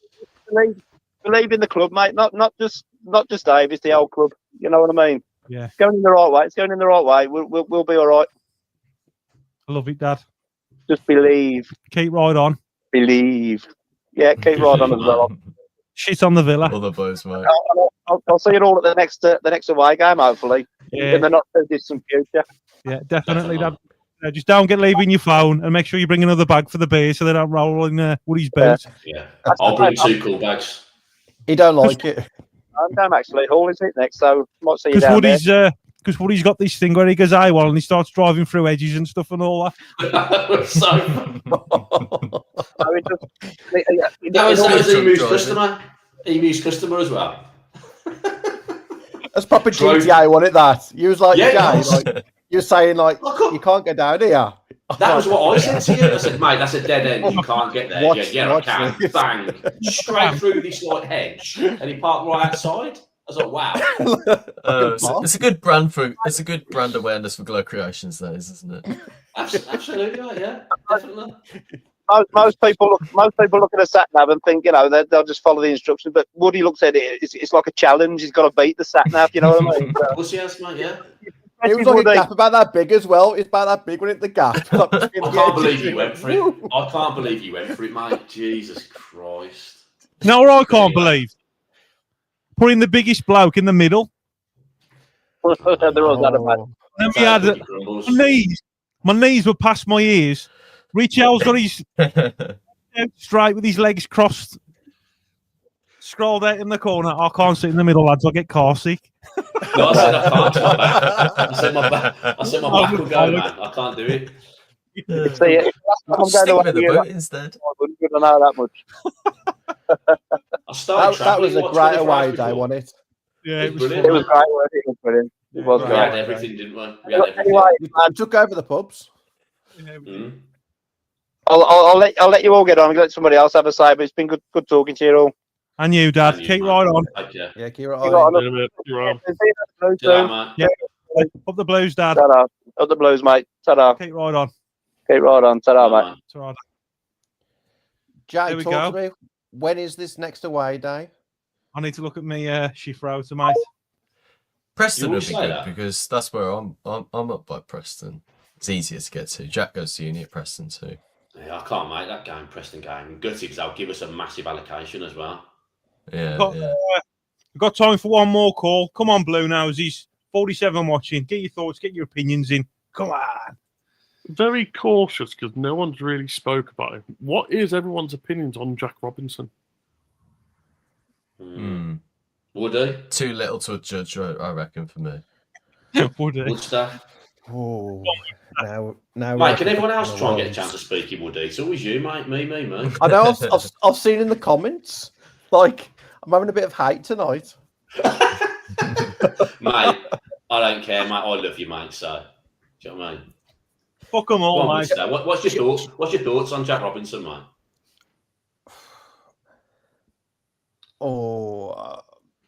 Good enough for us. I want him to do well. I would have had Davis from last year personally because he's already a proven, defender. Obviously, 2 yellow cards against Coventry. Yeah. He's came straight into the team, hasn't he? Over Neumann and Cashin. They got big reputation and market value. I'm not overly impressed at all, to be fair. And especially with his red card, he might be the catalyst of what happened to Bielik of last year when we played Wrexham and he got sent off, and then that was literally him out the team. And I think that was a soft yellow for that red card, though. I mean, I know he was the last man in theory, but fucking hell, he weren't like a proper dirty challenge, was he? Like, but the thing is, though, he's a seasoned pro. He should have known he's on a yellow card. He totally fucked us then. Excuse the French, but like that, when he went in, I thought, for God's sake, do you know what I mean? You're like, he's done, it's over. But in all fairness, though, Rich, we offered nothing anyway, though, did we? Let's be honest. I thought before the goal against Cov, I thought we did all right. We let a silly, crappy goal to concede yet again. But I thought if you have a look at the refereeing decisions of last year, I think we did exceedingly well. Obviously, we had the most shots, most penalties, most. I think this season, all those decisions are on the other side now, and we're getting a bit of a backlash. Like, I agree. I don't think it was a yellow card, personally, but don't give the referee a decision to make. No, I get it. And he should be cleverer than that, shouldn't he? He should. Yeah, I love you too, Trev. There's one of you at least. Yeah, but Lee Harvey's poor. I don't rate him at all, mate. So I love that. I don't rate him. I totally agree, Lee, mate. 100%. I think he's made Clara look comfortable being back on the right hand side, having that left-footed defender. That's where I think he slotted in well. We struggled with that left side, and it was Cashin we're relying on. Now you've got Robinson, who's a bit more of a bruiser in that position. Yeah, okay, he probably goes and bruises too much, but he's making Clara look comfortable. We're now seeing the Clara of last season again, where I feel like when he was on that left, we'd lost that. With Clara, I know obviously he walks on water and he's great and everything, but up to the toilet, boys. Are you concerned about his pace, Clara? Because he does concern me. I was speaking to a couple of mates about this who aren't Blues fans, and they liked him, but they said, is he going to be quick enough to play in the Championship? Because what moments are you thinking of in particular? I can't. There was a couple of times in the first few games, not the first game.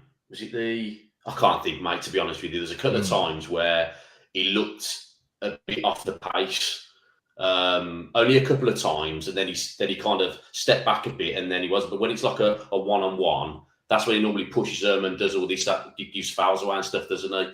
He just doesn't seem that. He's not that pacey. That said, Van Dijk wasn't, was he? But I was going to say he very much reminds me of Van Dijk, because Van Dijk's not fast at all. He's just exactly. So Van Dijk's obviously a seasoned pro, but he's quite slow, I think, Clara. He doesn't. As soon as someone mentioned it to me, then I'm watching thinking, he hasn't got the pace, but he's a cracking player. I love Clara. I think he's brilliant. But say, for instance, time will tell this season, and then Premier League, I'm not so sure, because the pace there's ridiculous. But then again, that's probably said for quite a few players, isn't it, really? I wonder if Clara's pace lack of pace, should we say, is maybe what the difference between Samuel and Laird is. Laird knows he's got enough pace to get forward, and if he needs to get back, he can get back, where maybe Bright hasn't quite got that confidence of knowing he can support Clara if he needs it. So that's why he holds back a bit more. But you know what I was going to say? Because that's what I thought with Newman's lightning quick. So that's what I thought Newman and Clara would work so well. Because you remember in the first couple of games, Newman came back and he he like run back, got the ball back, and everyone's going Newman. And he played really well. He's really quick, isn't he? Interception passes. Yeah. So I thought him and Clara would be fantastic because Newman's got the pace to help Clara out if he needs to. So with regard to Jack Robinson, I'm glad we've got him for cover. Do I want him starting every week? No. Do I want Newman starting every week at the minute? Yes.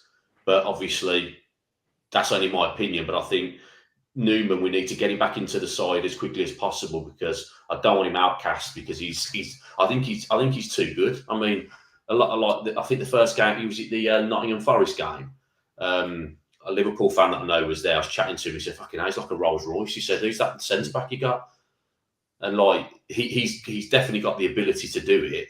And I just really hope that he comes back into the side after the international break. But I think he'll start Robinson until Robinson either gets sent off or he gets an injury. I think the best option for playing Neumann and Clara, the problem is they're both strong on their right side.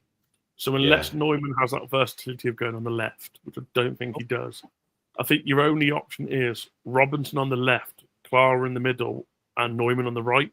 And you have to go to a back three with the three of them. Back to a three, yeah. But that's not a bad shout going to back three anyway, is it, in the Championship? I'm not being funny. Playing those back three when you're going to have a lot of people, like Coventry have got very good attackers. I was at Stoke away and that Sorbet and the other winger absolutely ripped us new ones. That would have been a good for a back three of you two hold there and he can hold the guy in the middle and you can play it that way. I wouldn't mind that as a back three, but I think that's how your back three has to be of Neumann on the right, Clara in the middle controlling and being your header. So as he's going up to clear it, you've got Robinson and Neumann both dropping and sweeping that space behind. Robinson, again, hasn't got much pace. No. But, again, is a tough guy in the area. He's a tough, yeah. So you've got Clara can go up, Clara misses it. You've got Robinson can go up if Robinson misses it. You've got Neumann fast as anything to sweep and clear that ball. I think that works. And again, got the QPR though, Asai Samuel was a left wing back / left wing. So can he do that on the right hand side as a right wing back, right winger and play there? And obviously you'd then rely on Gray having to play maybe in the centre as a number 10. But I think that's the thing with Davies though, isn't it? And we're talking about him being still green. I think he still needs to know his players and to make them sort of changes for certain games. And I know Lee Harvey, I always respect what he says with regards to Davies doesn't change what he's doing. He can do, but he's right in what Lee says there. He's correct. He's got his style of play and he wants to keep it. But for certain games, you do need to change your tactics to get us a point or whatever. Like sort of back three, like you said there, would work in our view, wouldn't it? I think he's too loyal at times, though, isn't he? Like, yes. I don't think that's a bad thing, though. To be honest, no, players know where to stand. Yeah. I mean, what's your thoughts, son? You're a bit quiet, son. You're right, mate. Yeah, I'm fine. Yeah, I'm absolutely fine. You need some, need a cookie or something, mate. Just, it's just. I just can't get a word in edgeways with Woody talking every 5 seconds. Oh, it's unbelievable. He's had far too much espresso away from it. No, yeah. I mean, the thing about Davis is he'll pick the team that he'll think is right for that game. I think we found that against Sheffield Wednesday as well, didn't we? Wrexham, sorry. So yeah, it's like we were saying earlier. It's 9 games in. Yes, we need to be winning games, and I do firmly want to keep on pushing that. It's only because we've had this break where I'm a bit more diplomatic, should we say? But like when it comes to the games, I want to fucking win and win well, you know. And we should have done that against Wednesday. We didn't, you know. And we're there for the taking, weren't they, mate? I know it's like we got Hull again. We got Hull next Saturday. So like, let's go and make that game. It is, but let's go and make it that game.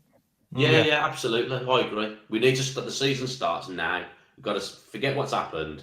Start now. Get some players back and reset. Go again. Next tranche of games. Let's get some points on the board and let's start winning some games.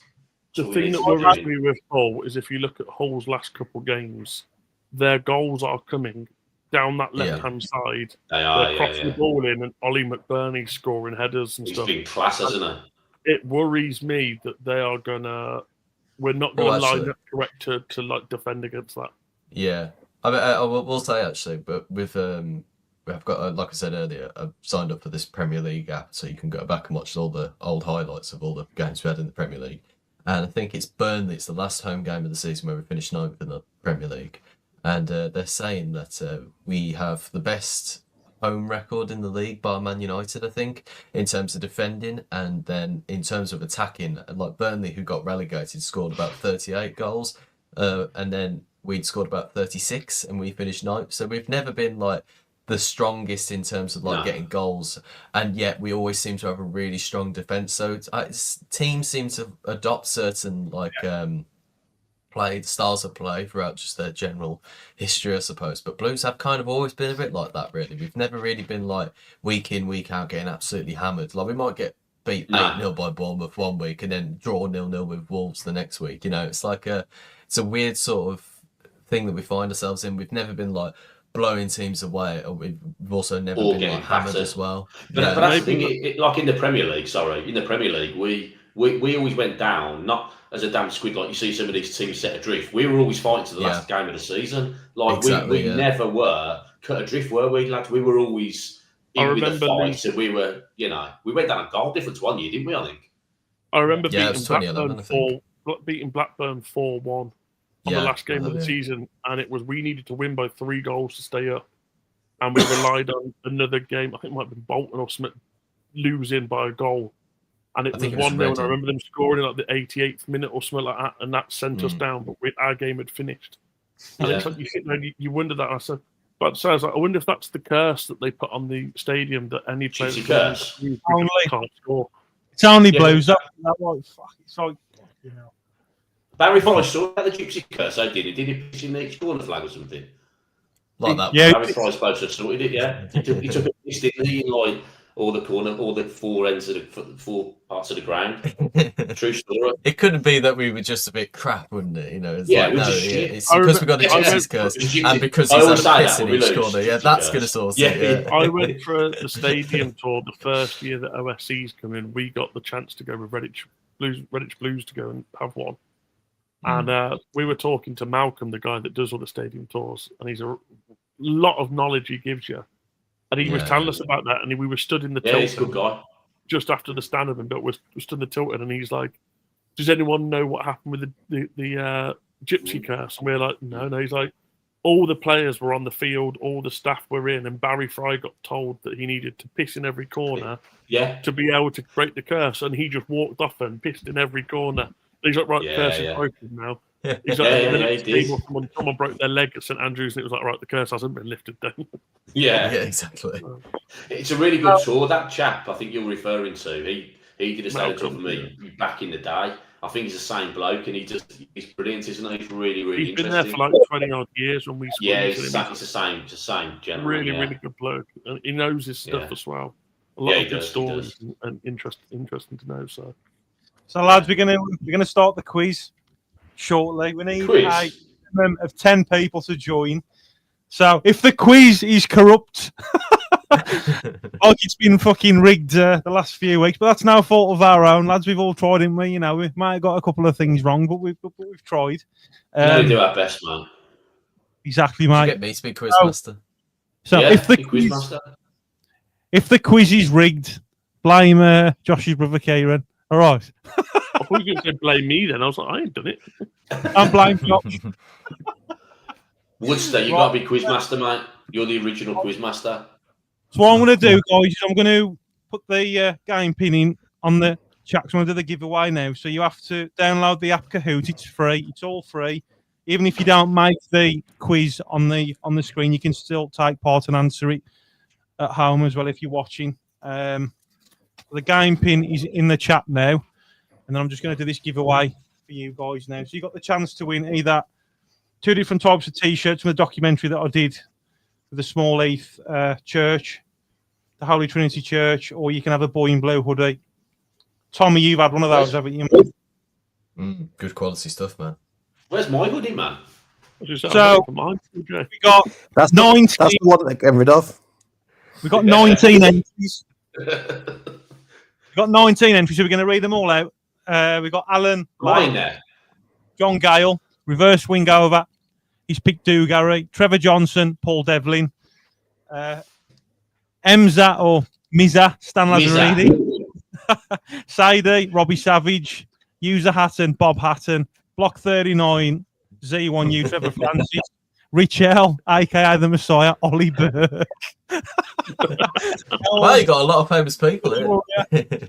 Stansfield, James Master, Brian Hughes, Jordan Ball, Gary McSheffrey, Swing Y1L, Zidic, Paul MCC, Dougarry, Stephen BB, Fred Pickett, the Keep Ride on 1875 podcast, Martin Granger, Graham Green, Trevor Francis, Piper, Shit on the Villa 89, great name by the way, Mikael Forsell, well. yeah, and Jerry, Bob Latchford, and your brother Josh, Kieran Fitzpatrick, Robbie Savage. So we're going to do the giveaway now. Story about Robbie Savage and Kieran. Go Kieran's on, first ever shirt he brought with a player's name on the back was Robbie Savage. And he brought it at the beginning of the week. And on that Friday, Savage joined Derby. Yeah. So he literally brought his first ever personalised shirt, and within 3 or 4 days, the player had gone. God. Right. It's just such a shame he left like the way he did. Yeah. Good luck, everybody.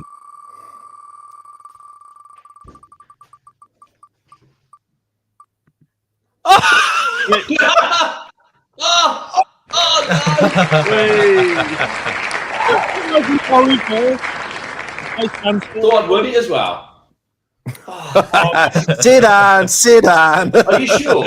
Sit down. You get a VAR, mate? I want to check that again. I reckon I was in that. Sit down, shut up. Mate, I'm actually reading that out, mate. Now, mate, honestly, just imagine Rich, you're officially a loser. Yeah. Just imagine reading that out on the screen. Richel, Ollie Burke. Wouldn't have been good for the brand, mate, I tell you. You got the choice, mate. You can either have the white one, which is the one that I used to film the documentary. It's got everything to do with blues, personalised. It's got all the history of blues in the 1906 era. Or you can have the grey one, and the same on the back. Or you can have what Tommy had, the boy in blue hoodie, ready for the winter. So the choice is yours, You've mate. got some good-looking merch. I'll give you that, Joe. You really do. Sentimental for the Al's Adam lad. such a tough choice to pick what she wants. So it'd be nice to get my hoodie, to be fair. And he paid for it last year. I think you're right. I'm freezing in here as well. These t-shirts are like an American long sleeve kind of high collar fit. They're really nice. Mate, that's really nice. That white top's really nice. You like it? Yeah, lift it up again, mate. That's the back. That's the front. Yeah, let's have a look back. Back's that one. Is he like oversized? Is it oversized as well? Yeah. It's a long Oh, sleeve. mate, I like that. Baseball. Yeah, smart, that is, mate. Yeah, it's like really nice. That, in that era, like all the cars and stuff that was driving around in 1906 and the old league table where blues finished and all that. It's got a lot of good stuff on it. Like, but yeah, that's a personalised boy in blue t-shirt or hoodie. So that's yours, mate. So you just get in touch with me and message me what you want, and we'll get it sent out to you. So we're going to start the quiz. Woody's quiz Come on, I've master. won it the last 2 times I've been on here. He has, isn't he? Go on, Tommy. Right, so we're going to start the quiz now, guys. So, who wants to read the quiz out? Woody. Go on, Woody. Yes, Woody. I have to read half the question, put me answer and read the second half. You love it, mate. You multitask. Oh, it's so difficult. Yeah. I was going to say, you went on a live stream, took a dump and had your food and come back on again. You'd be fine on this. That'd be a problem. The irony. £3 lighter. And he had 2 crisps. You had some crisps before as well. He wasn't crisp. At one point. And he was he sounded like crisps. And you were typing as well when he rang up. What are you playing? I was booking Preston away tickets. Playing it? No, fair enough, yeah. Have they got on sale? I've just seen what the price was, to be fair. Come on, Blue, now you need another plate. Yeah. So the music at mine. You love it, don't you, Rich? I love the music. You've changed the music to the intro as well. Hello. Rochelle. He says it every time. I love the music. Class, that is. He's class, though, isn't he? Go on, Paul. Paul MCC's just joined. Go on, son. Paul MCC? Yeah, Paul MCC, mate. Another Black Country Stourbridge Blue Nose, mate. Go on, son. Love it. Where's ipkiss? Is ipkiss coming on? Thanks, mate. Where's Paul Ipkiss, man? Where's it? Well, okay. Well, first of all, where's Nick? Nick, where are you, son? What are you doing? He's having his Smarties cookies, mate. Rich, where is he, mate? Mate, I'll never forget that, mate. Cookies. He's on his I'll sofa never eating forget cookies, that, mate. mate. Me and you was in Block 39. We found him. We went, Nick, mate, I've been trying to get hold of him all. Yeah, where are you, son? He goes, I'm in the Tilton. Then put the phone down. He was looking at 15. Yeah, so I'm in the Tilton, lads. There's like 10,000 people in there. Brilliant. No, give us a clue where you are. Lovely. That's nice. Oh, he's quality, mate. Number 2, minimum. Come on, Blue Noses. Where's it, Kiss, man? Just put it's rigged. It actually is, to be fair. He is rigged. You don't got a good reputation, this quiz, has it, son? Who's Birmingham City's all-time leading goal scorer? 𝒂𝒄𝒄𝒆𝒄. I mean, come on. I mean, and it was supposed to be a correct answer. That weren't me. That was Woody. Woody. It's a farce, mate. It's an absolute farce, this quiz. That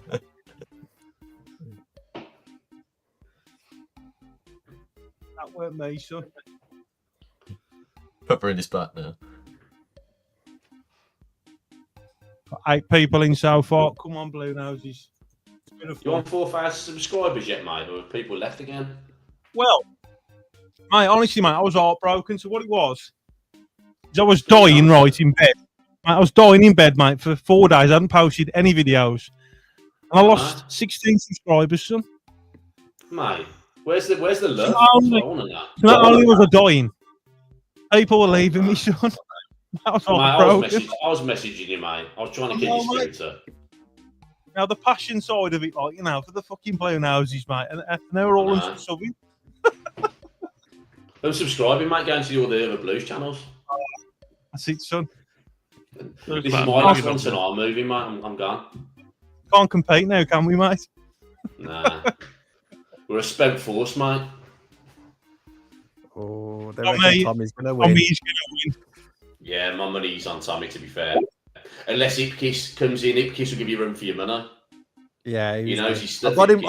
I did get him once, though. Did you? Yeah, I got it. I took the title once. Just, I got like the last 4 questions wrong as well. You did, mate. You did. You're right. Yeah, you did. You got him, didn't you?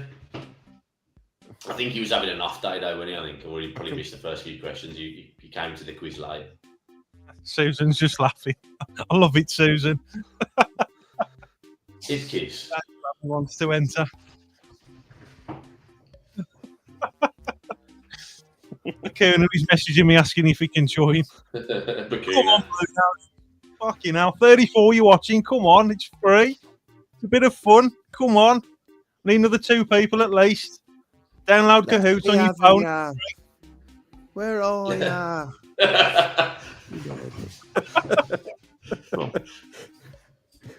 Kahoot. Right, Joe, get this downloaded. Joe, where's everyone gone, man? Everyone's gone. They're all Is everybody gone? Yeah, they're all unsubscribing. Yeah. All unsubscribing. They're all unsubscribing, mate. It's a mass exodus. I honestly, proud of me. I did, mate. I was dying.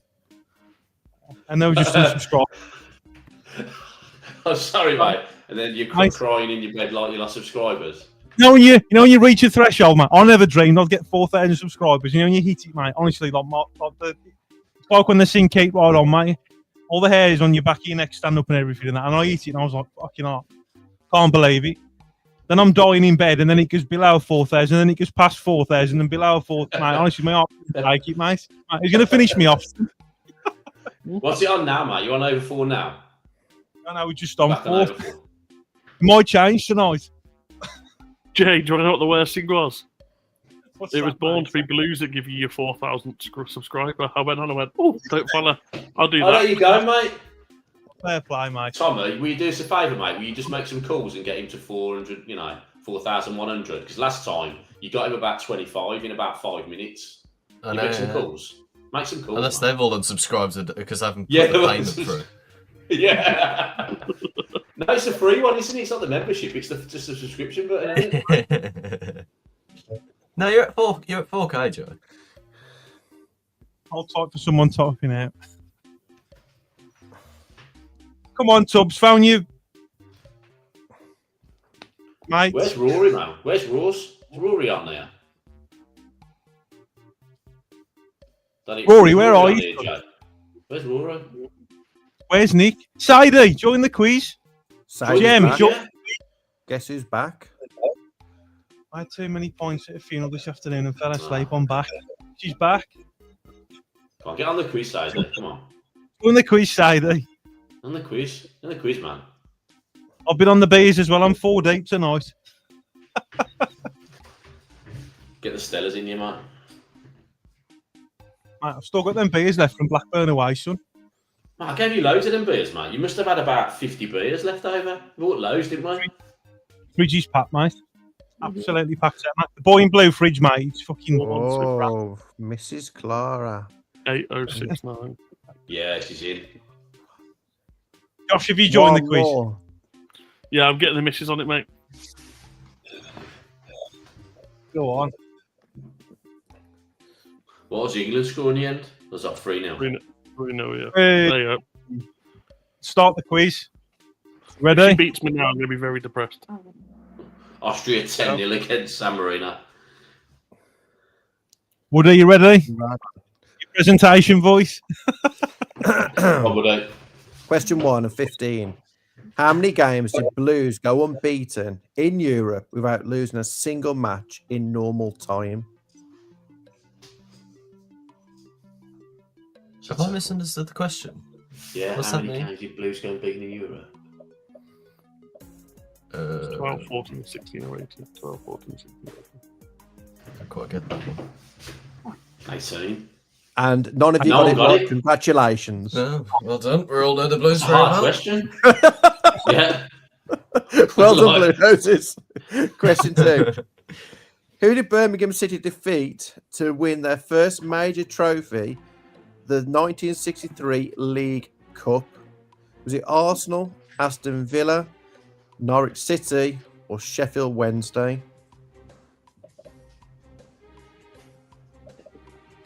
You should know this one. Just The keep music's laughing really at the... tense, isn't it? Oh, yeah. I always look at your face when the music's on. I love you getting into the groove, man. I always want to know it. I always think what's going on in his head when the music's playing. I'm just living it, mate. Trying to remember it, so when I get off the stream, I can just play it in my mind. Tommy's top of the league. I'm top of the league, mate. I'm coming for you, Tommy. Question 3. Who was Birmingham City's top scorer in the 2003-04 Premier League season? Was it Clinton Morrison, Christophe Dugarry, Michael Forsell, or Don't say the Robbie Savage? 𝒂𝒄𝒄𝒆𝒄𝒄.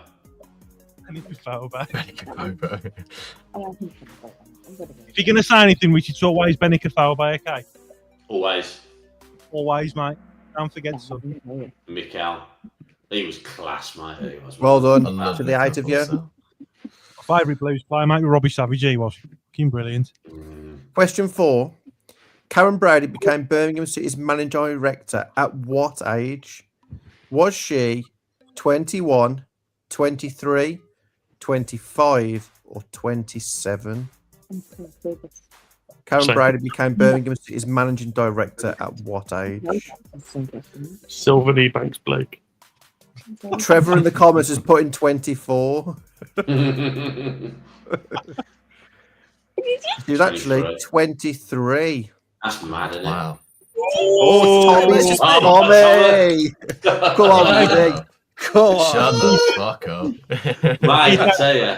He's got in your head, mate. We're having a laugh. Top of the Woody's got in league. your We're head. having a laugh. Don't let him What get is in the your head, record mate. Just attendance at St Andrews?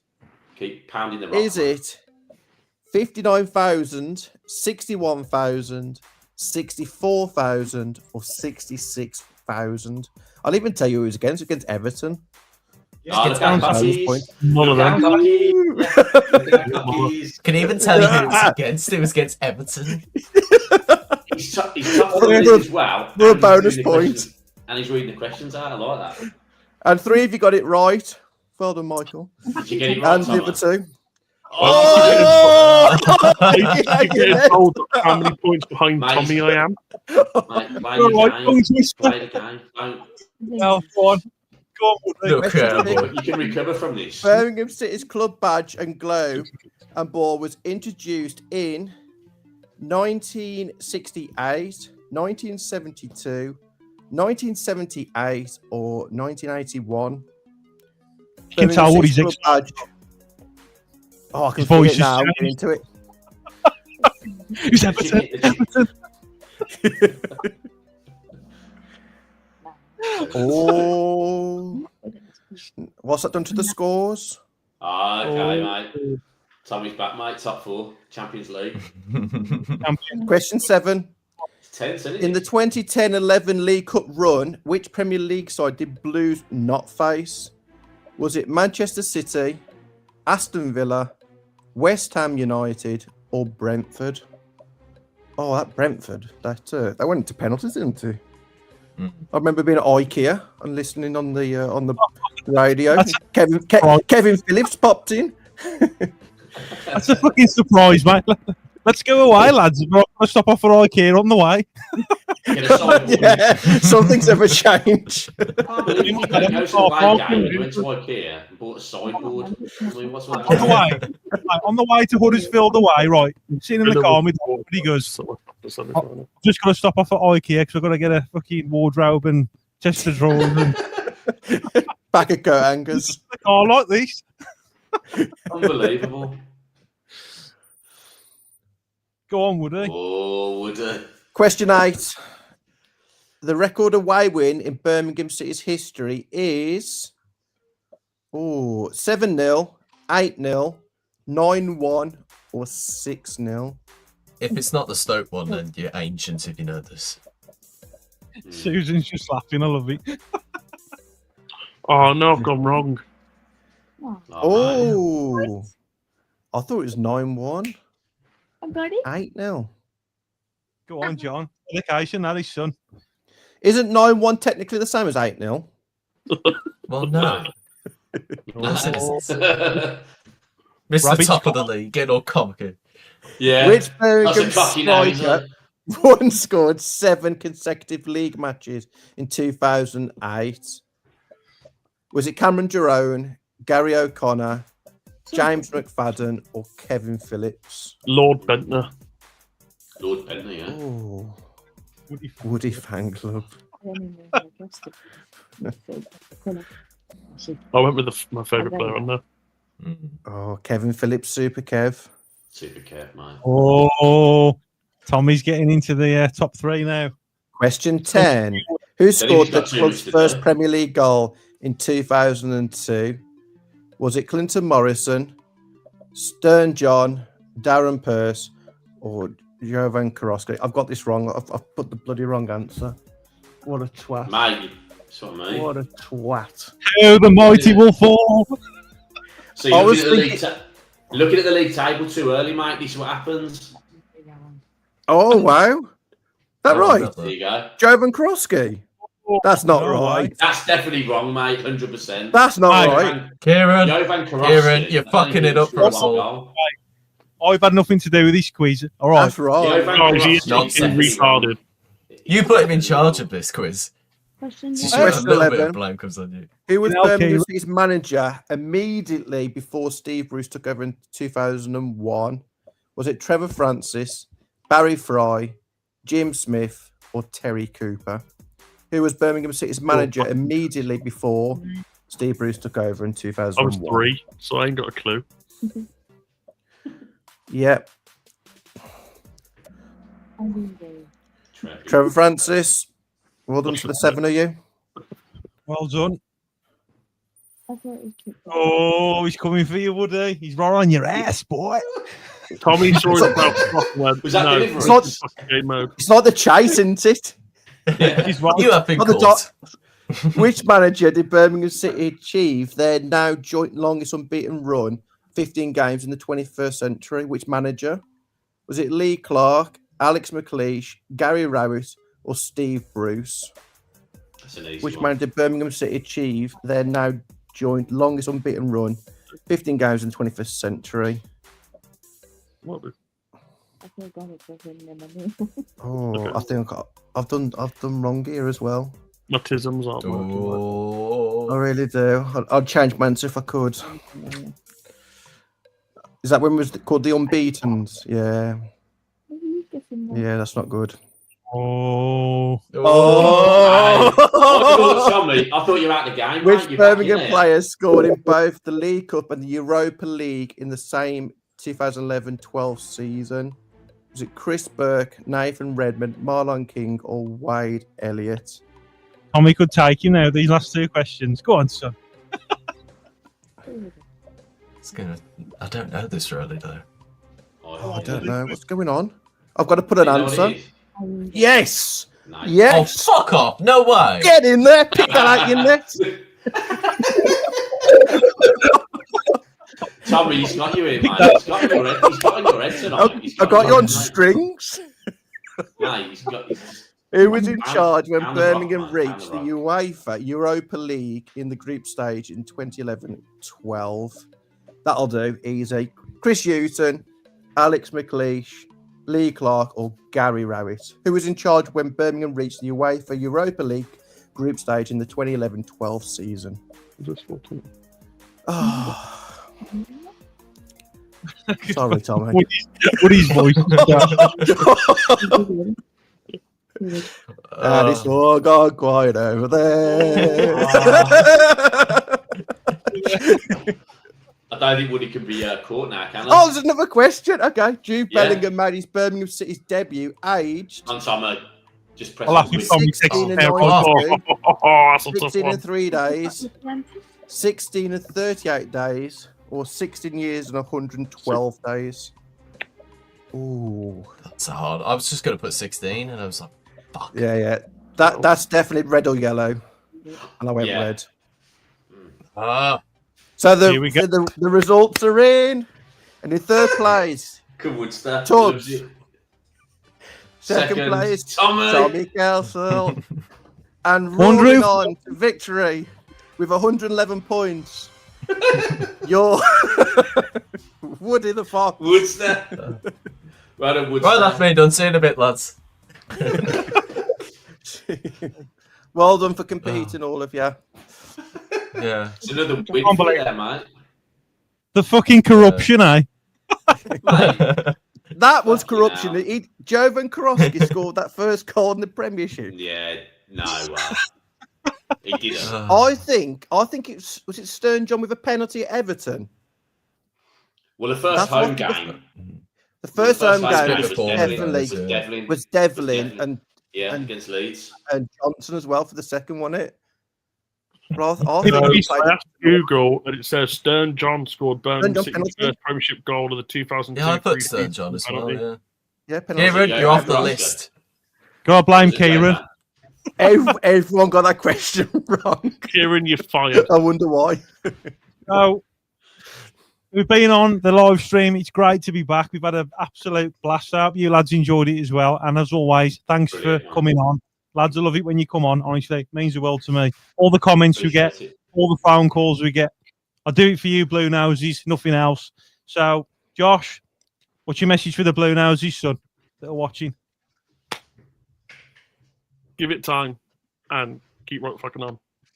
Yeah, and don't forget to subscribe as well to Josh and Kieran, who are brothers, if you didn't know, and they've just started their new podcast as well, the 𝒂𝒆𝒏𝒆 podcast. So please subscribe to them.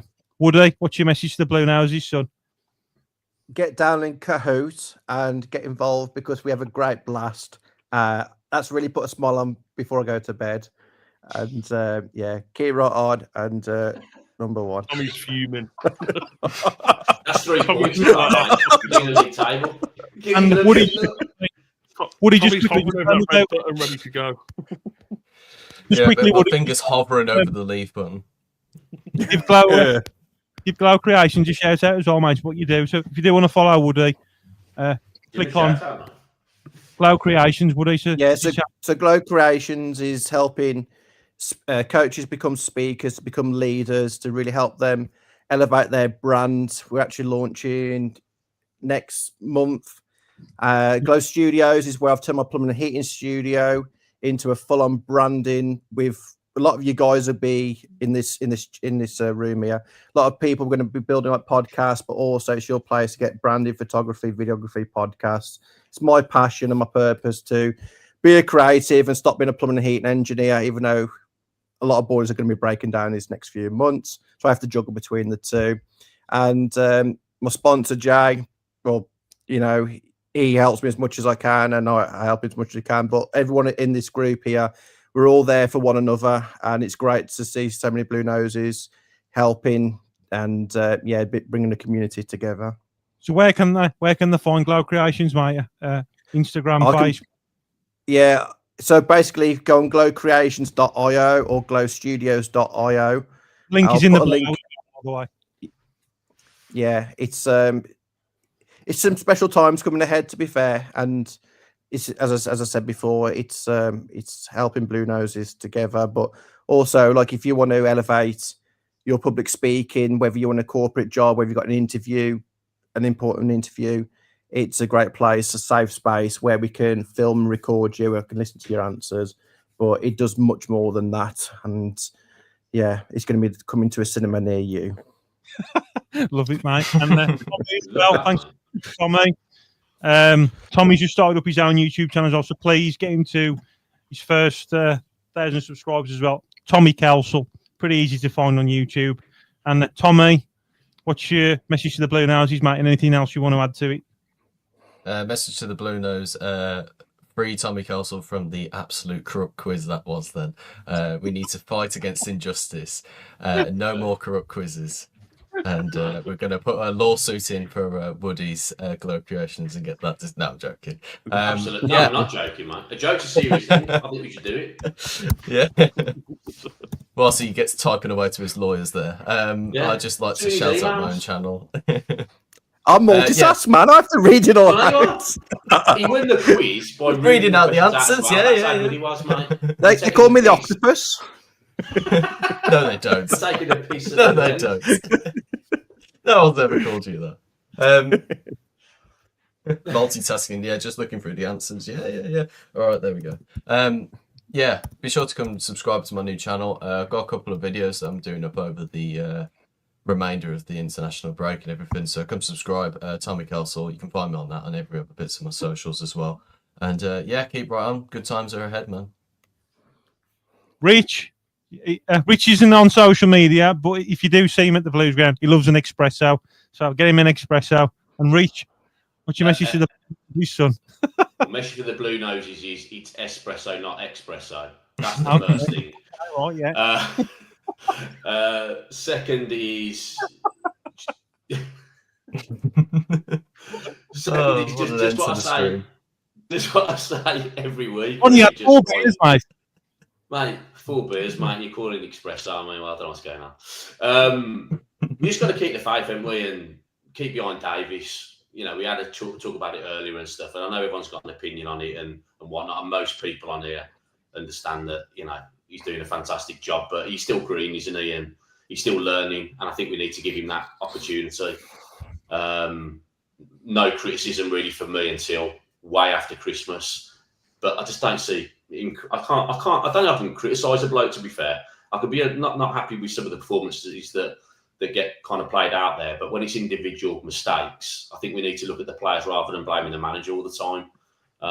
Because I certainly think Chris Davis doesn't set us up not to have a shot on target and for Cashin and whoever else to make blatant mistakes.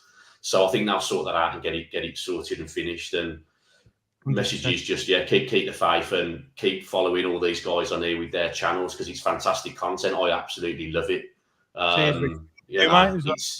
It's brilliant. Like, I know there's new channels that are coming up that are really good as well. But you boys, I enjoy every minute of it. I never used to listen to any like podcasts and stuff. It was only obviously when never used to listen to any of this channel. You know? Now I do. Now basically I have to get up to date with it. I said to Jay the other day, I was in the bath and I was watching Nick doing his channel, just laughing, messaging Jay. So it's just I just love it. I think it's brilliant. It's a really good community, and all the comments that people put on there, it's good fun. It's all in good fun, and it's good to have a debate and get it off your chest. He loves it. He does, mate. He's ringing me constantly. Jay, when we going live, son? When we going live? Man. But you know what it is, though? I think sometimes it's good to get it off your chest, isn't it? We can all say what we want to say. You've got the phone in, you've got the comments, and everyone's got their opinions, and it's good to debate them. And you know, I don't see it as thinking, because everyone sees it differently, don't they? Everyone sees it differently. Yeah, this is kind of like an uncensored, like YouTube thing. So just get wherever you think. It doesn't matter if we agree, disagree. Get it off your chest. Absolutely. This is what it's for. Can I give one more shout out, mate? Yeah, definitely, mate. 100%. For anyone who doesn't know, obviously, Born to be Blues, which is below me here, is a community group coming together. We're doing a charity match next year, which the boy in blue, if you want to see him after 9 pints running down the wing, tickets are on sale. So if anyone could go and follow the social media page for Born to be Blues and get their charity match tickets, we've got some exciting announcements coming up within the next week and a half for players. And it is a new group that we formed, isn't it? So basically, there's a lot of content creators that have come together. There's Tommy, there's 𝒃𝒍𝒖𝒆 podcast, and it's like a group thing now. So the logo is going to be on my videos for the foreseeable, and it's just a group of blue noses coming together to form a group so we can post our videos on there. And it's a great community as well. So you'll have your individual channels, and then you're going to do like a collab. Yeah. So it'll basically kind of be like, we'll have our own channels. We'll all post our own podcasts and videos, etc. like we are now. And then we'll use Born to be Blues. We'll share everyone's videos. So if you want to find everyone, we're all there. But then maybe once a month, we'll all come together on a live podcast and do a Born to be Blues one. Obviously, they're now hosting the charity match that we're doing. So it's a very big thing happening next year. And obviously, if you haven't seen it already, then keep your eyes up. We're going to have a lot more. More than merrier, more podcasts about. Is there any players that you can say that have publicly been in it? I was the first one, wasn't I? I better get running. The first one. We've announced, obviously, Jay's playing. We've announced the bare knuckle fighting champion of UK welterweight champion Conor Tierney. He's also agreed and will be playing. I'm not going to announce many big people because I've got one due to be coming out in the next couple of days. There's Jamie Lawler from Lawler's Law, which is going to be starting up soon, who's another guy that's joined Born to be Blues with us all. So obviously check him out when it goes live. He's also playing. And there's a few others that content creators we're going to reach out to and get involved. I've been having a conversation with a couple people today that are quite exciting that I'm not going to announce on the live podcast, but once they're announced, people will be quite excited for them. So, and where can people find Born to be Blues, Josh? Just for people that aren't aware of. It has its own YouTube channel. It's got YouTube, Instagram, Twitter, and Facebook. All the same. At the moment, the only information on them is how to get your tickets. They've been on sale now for the past couple of weeks. Also, we've got hospitality packages coming out soon. So keep your eyes out for that as well. Like I said, other player announcements. But it's going to be massive, and the more people we can get there, the better it will be for everyone. We're raising money for How Parry Help Others and the Adam Stansfield Foundation, two big charities that do a lot of work with cancer patients, some children, some adults, and working our way through it. And they're two great causes that we just want to help and make as much money as possible for. So if anyone can get behind, we do appreciate it. Yeah, it's a brilliant cause. There's a lot of entertainment on as well as in the guys' food as well, and you'll get to see all of us as well. It's a great community, and it's for charity. Josh, I'll give you one spoiler. One spoiler. The one spoiler that I'll give you is we do have DJ Mikey B, who is the Birmingham City DJ. Class. He will be performing live on the day. Woody's feeling it. So he's going to be doing a quiz as well. And that one's going to be even more corrupt. Will he play the Kyogo song for us? He will play whatever song that we want to. I think that'd be good if he could, to be fair. He's going to do a set for us. So you need to speak to the people that do the water bottles, Josh. You want to put a little bit of celery in for me at half time or something, all right? Because I'll need that stuff. Mate, All I right. bet you would as well, though, wouldn't you? I bet you would have a pint at half time. Yeah, definitely. I knew you would. You dark horse, you. We'll get a mobile. We'll just get a massive keg, Jay, and just chase you down the touchline with it. Brilliant, mate. When's the match? I'll run away from it, mate. I'll run towards it. What was that? Is it going to be in the summertime? Is it, or is it going to? When's the game going to be? So the match will be Sunday, the 31st of May, 2026, and it's being held at Redditch United. The gates will open at about 10:30. We've got, like I said, we've got some stalls going in. I have been talking to a company today that will be selling cookies, homemade cookies, brownies, blondies. Is Nick going to make? Is Nick going to make them? Apparently, he's really good at making cookies. He's in it. Cooking blues. Yeah. Honestly, have a chat with Nick on that. I reckon he could make some decent cookies for the day. He's got a good recipe going on. Yeah. Nick, where are you? I heard his recipe's one of a kind. Yeah. That'd be really good. But no, I've been talking to them. So they're going to have a stall. There'll be quite a few giveaways. So we've been in contact with some people from the Adam Stansfield Foundation. They've kindly donated some of Adam's merch that was signed by him before he passed that will be auctioning off. Yeah. There's going to be some merch from the players that are playing and some other things that we're collecting over the way. There's going to be a chance to win prizes. There's an inflatable dartboard going to be there, so chance for everyone to have a bit of a laugh and kick around and have a bit of fun. Game will kick off about 1:30, and then some evening entertainment just after. So definitely. I think what you need to do is, I think the winners of the quiz with the most points should be able to come on the pitch and have a 2 minute, come on for 2 minutes and play for one of the teams as a prize. Get the Woodster on there. Woodster. On the back. Right. Mate, that sounds amazing, that does. That sounds really cool. I mean, that's a lot of planning, that is. Bloody hell. My message to the Blue Noses. My message to the Blue Noses, this is life skills. This is important. You take this in Blue Noses. Right, I was looking at this today. Right, when you open your cutlery drawer, from right to left, forks, spoons, knives. Okay. Keep right on. Keep the faith. Is it though? Oh yeah, mate, definitely, mate. Forks. I'm gonna go and check mine. Mate, honestly, do it.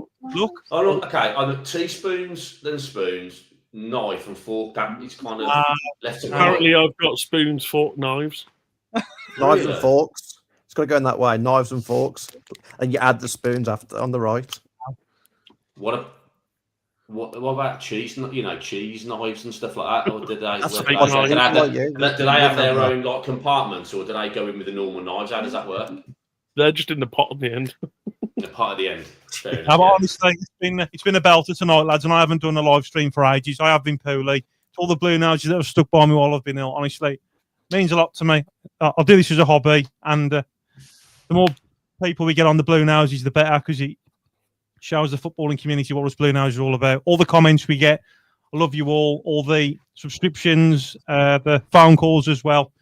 Keep right on, Blue Noses. Take it out to the critics. Fuck them all. And lads, love you loads. I'll catch you on the next one. Cheers, Other blows, lads.